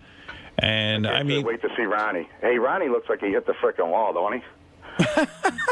I mean, everything jiggles on him. Holy cow! His neck, his body, his belly, everything jiggles. Is he jiggling? Ronnie's working out and stuff. You know, he dates now, so he's got to. Can he do a push-up? Who, Ronnie? Yeah. I don't know if he's strong enough to do a push-up. He's on a treadmill. Boy. Hey, Ronnie. Hey, is he coming in? What's his fucking problem? What'd you Where say? am I jiggling? For a second, Howard. Where am I jiggling, man? Keep your headphones off for a second, Ronnie. 1 second. Take them off. Take off your headphones for a second. For what? I don't know. What? I got a quick game. Go ahead. Okay, are they off? Take off your headphones. All right. Yeah, they're off. All right, listen. From the second he starts talking, under or over 10 seconds before he says, "What's your problem?" He already said, "What's your problem?" Oh shit! And plus, he's listening. I can see he's listening. Okay. He heard everything. All right. All right. What do you want to say, Ronnie? Well, what's this Can guy? you do a push-up? What's jiggling? Can you do a push-up? One push-up? Push-up. What? I could do a push-up. You could? Of course he could do Yeah. one. Can you do more than me? A legitimate I don't know. push-up? You think he can do more than me? He could do a push-up. Let me see you do one push-up. Where you touch your chest? Actually, Sal is the one who there you jiggles. are. Look at Sal. There you are in the hallway. Ronnie. All right. All right, guys. Thank you. Go ahead. Let me see. One push-up. Give me one. Yeah, he did it. Just did 2. 3. He's in shape. Just did 3. He started crapping out around 3, though. No, I didn't crap out. Yeah, you started bending in the middle like a... What? You did. Talking about. Every head of security can lightning fast go into 3 push-ups. That's right. I'm always ready, Artie. No, I think he lost weight. He looks good. He's not jiggling. Jiggly, that's all. Yeah, okay. Yeah. Well, listen, he's no spring chicken. That's right. It's just these odd colored T-shirts that. Yeah, the new look's gone. Goodbye. Yeah, Ron's got a new look where he takes. What is your problem? What is your problem with my T-shirts? There you go. If I had the turtleneck on, the mock turtleneck on, that was no good. The collared shirts are no good. What do you want me to do? Ron's got this thing. Tell me what you want me to do. Ronnie's got this thing where he wears, like, if he wears an orange shirt, he wears an orange T-shirt. Where do you get that? I don't think I've ever seen an orange T-shirt anywhere. You want me to put a plug out for where I get them? Please. Paul Fredericks. Paul Fredericks. It's a men's shop. And they sell that. Is that where you buy Mambo? No. No. All right. No. Thank you, Ron. You're welcome. What? Ronnie, you crapped out after 3 push-ups? I didn't crap out, man. Don't even go there. I didn't crap out. Why'd you only do 3? Because he showed me asked me to do 1. And I did 1, I did 2, I did 3. Okay? He asked me to do 1. Now, what was that caller He knows, man. He knows I'm in fucking shape. He knows it. You heard him. He didn't berate me. He knows what's going on. What was that caller talking about? He says you're looking a little flabby. Bullshit. Loose. Where am I looking loose? You see me looking loose? Do I look loose to you? Do I look loose to you? Seriously. No, bullshit. No, you're holding up all right. Yeah, thank you. I'm holding up all right. What do you do to keep in shape? What do I do? To keep in shape, yeah. How do you work out? Yeah. What Every do you day. do? Every day. Every day? Every day. Damn. Every day. What do you do? Treadmill, weights, bike, dog. How much do you... Dog? Yeah, I run with my dog on treadmill. The dog, you know about my dog running on a treadmill. Yeah, we know that. Yeah. Me and him we run together. How much do you bench? Oh, 3,000 pounds at least. 3,000? I don't bench, dude. I work out the curls and a little bit, I put 60, 70 pounds on. Get those biceps going. Yeah, a little bit here and there. Just nothing. I'm not fucking Charles Atlas. You don't even know who Charles Atlas is, but The guy with the world on his back. there you right? go. There you go. See? I'm not trying to be Charles Atlas. I'm trying to keep in shape, man. Just trying to be Ronnie Money. That's it. That's who I am, man. All right? Is that good enough for you? That's good enough for me. Good. Thanks, have a man. nice day. Can I leave now? Go ahead. I'll see you around. Flabby. Come on, man. You're bright. Muscle.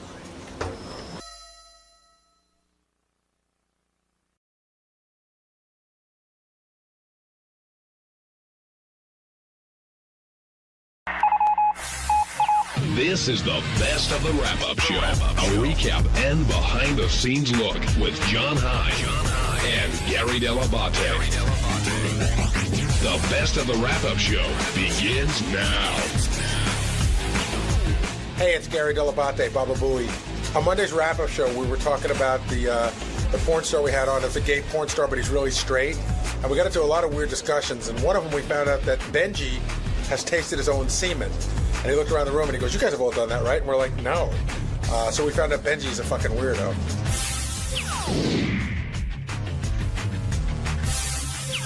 I was fascinated. I sat in my office. I was fascinated. The thing I loved about him was he was arrogant, you know? And I thought that was really funny. Like, you would go, "You're gay," because I'm not fucking gay. I'm just doing it for the money.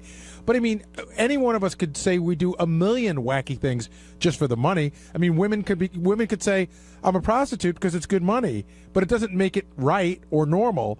And the thing is, being gay isn't abnormal. He's gay. Be gay. There's plenty of gay people. Not that there's anything wrong with it. There's nothing wrong with it at all. But, I mean, I think it's weird that he doesn't think he's gay. And he was doing gay stuff before he was in gay porn. He claims he was doing it for the money.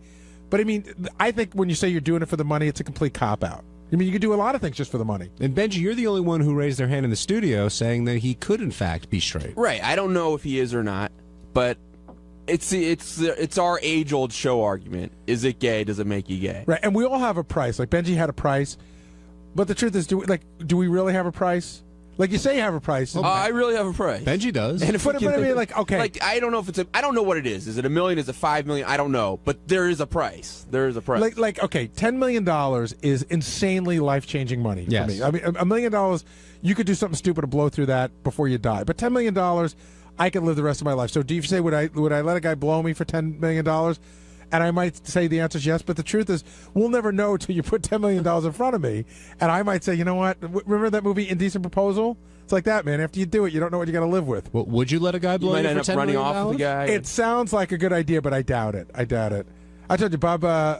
Robert Schimmel used to have the best joke. He said, he said, somebody said, "Would you fight Mike Tyson for $20 million?" He goes, "I'd blow Mike Tyson for $20 million." He goes, "I'd spend $1 million on mouthwash and have a very nice life."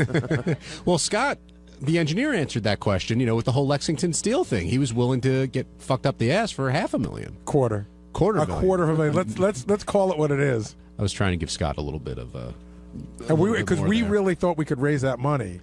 We were like really trying to raise that money. And that was like $500,000. I don't think I could get $250,000 from a client. How quickly would you have raised that money? We were working on it. We would have gone through with it. You think? Yeah, I mean, wow. I think Tom wasn't liking it. Then I think Howard was going to take it to pay-per-view. But I tell you, the best part of that day, in fact, I'm doing a Gary special, and I got to pull. The best part of the day was when when Artie came up with the idea that we should just put Scott's head in a black curtain, and Artie was going, doing, Scott's head just bobbing back and forth. Now, Barrett Long today, he wasn't exactly shy about his size, was he? No. It's so great because when we have television screens, all of it. Scott's got one in his studio, and I have one in my office, and Richard and Sal have one. And as soon as there's any kind of nudity, Ronnie goes around and has to close all the doors because, the interns know they're going to see nudity here, but you don't want it thrown in people's faces. You don't know who's going to be walking by. That guy took his dick out, sort of swinging it around, and Ronnie was running, closing the doors like a madman. What did you think of Robin's reaction to that? Not him swinging it around, but the mold. I thought, she wasn't intimidated by it at all. Yeah. I don't know. Yeah, it was almost, it sounded like it was commonplace for her, no? Yeah, I don't know. Were you buying that's her average? That was her story, and she was sticking to it. She wasn't shocked by it. Yeah, like all the guys who were around it were kind of like, what the fuck is that? I'm not shocked by a woman with triple F tits, but I've never dated one. Well, she said she had no problem handling something that size. And later on, when I went in, she was talking to Howard about, a guy who was bigger than that. I don't know what to compare mine and Robin's relationship to. Maybe she's an older sister, but I don't want to know that she can handle that. I don't want to know. Well, you know now. There's other things about her I want to know. That I don't want to know. Now, did you need to see Barrett lick his own penis while he was in there? I was lucky. I missed that. Oh, you did? I did. Well, Benji, I'll go to you for that then. You know what? It was neat. It was shocking and neat to see. Yeah. This rivals impressive. This rivals the only thing I've ever seen that was anything like this was the lead singer of Skid Row, Sebastian Bach. It's a legendary appearance. He had a pretty big dick, and he took it out and he tied it in a knot. Yeah, this guy. I mean, he tied it in a knot. He tied it in a knot in the way that like his left ball got huge because he had tied it in a knot. But I thought he was bullshitting when we saw the prosthetic cock. Right. But he took it out. He literally started, like Howard said, like lassoing it around, and it was like crazy. Now, is that mold still hanging up on Robin's glasses? Oh, yeah, we're not taking it. It's going to have to fall off. I mean, is the premise of the mold hanging on a piece of glass, like, is somebody supposed to back into it? Is that how it works? I'm not really sure. Teddy says yes. I'll put it for my cats. I know. Now, it seemed like you were most shocked when, I think we have the clip. Hit clip number 1, Teddy. Here's one of the things that Barrett brought up while he was in there. You swallow the jizz? I don't urine for man. No, hell no. You wouldn't have ever done that? No. Mm-hmm. I tasted my own. What about kissing it? You've tasted your own. Come on, you haven't tasted your own. Come on. No. Dude, come on. Are you serious? What about I'm the nutty one? Well, shit. I figure 500 other people have tasted it, so you might as well see what's doing. Yeah, right. it's like shit. They're telling me it tastes so great. It's like fuck. Why does this shit taste so great? Oh, you even taste? I tell you what, Tim tasted the green drink. I don't know. I don't want to go near that either. Gary, do you have one more thing to say? No, that was enough. So you got to understand the dynamic that was going on there. I'm standing at the podium and he's sitting on the couch. So sometimes when I'm talking.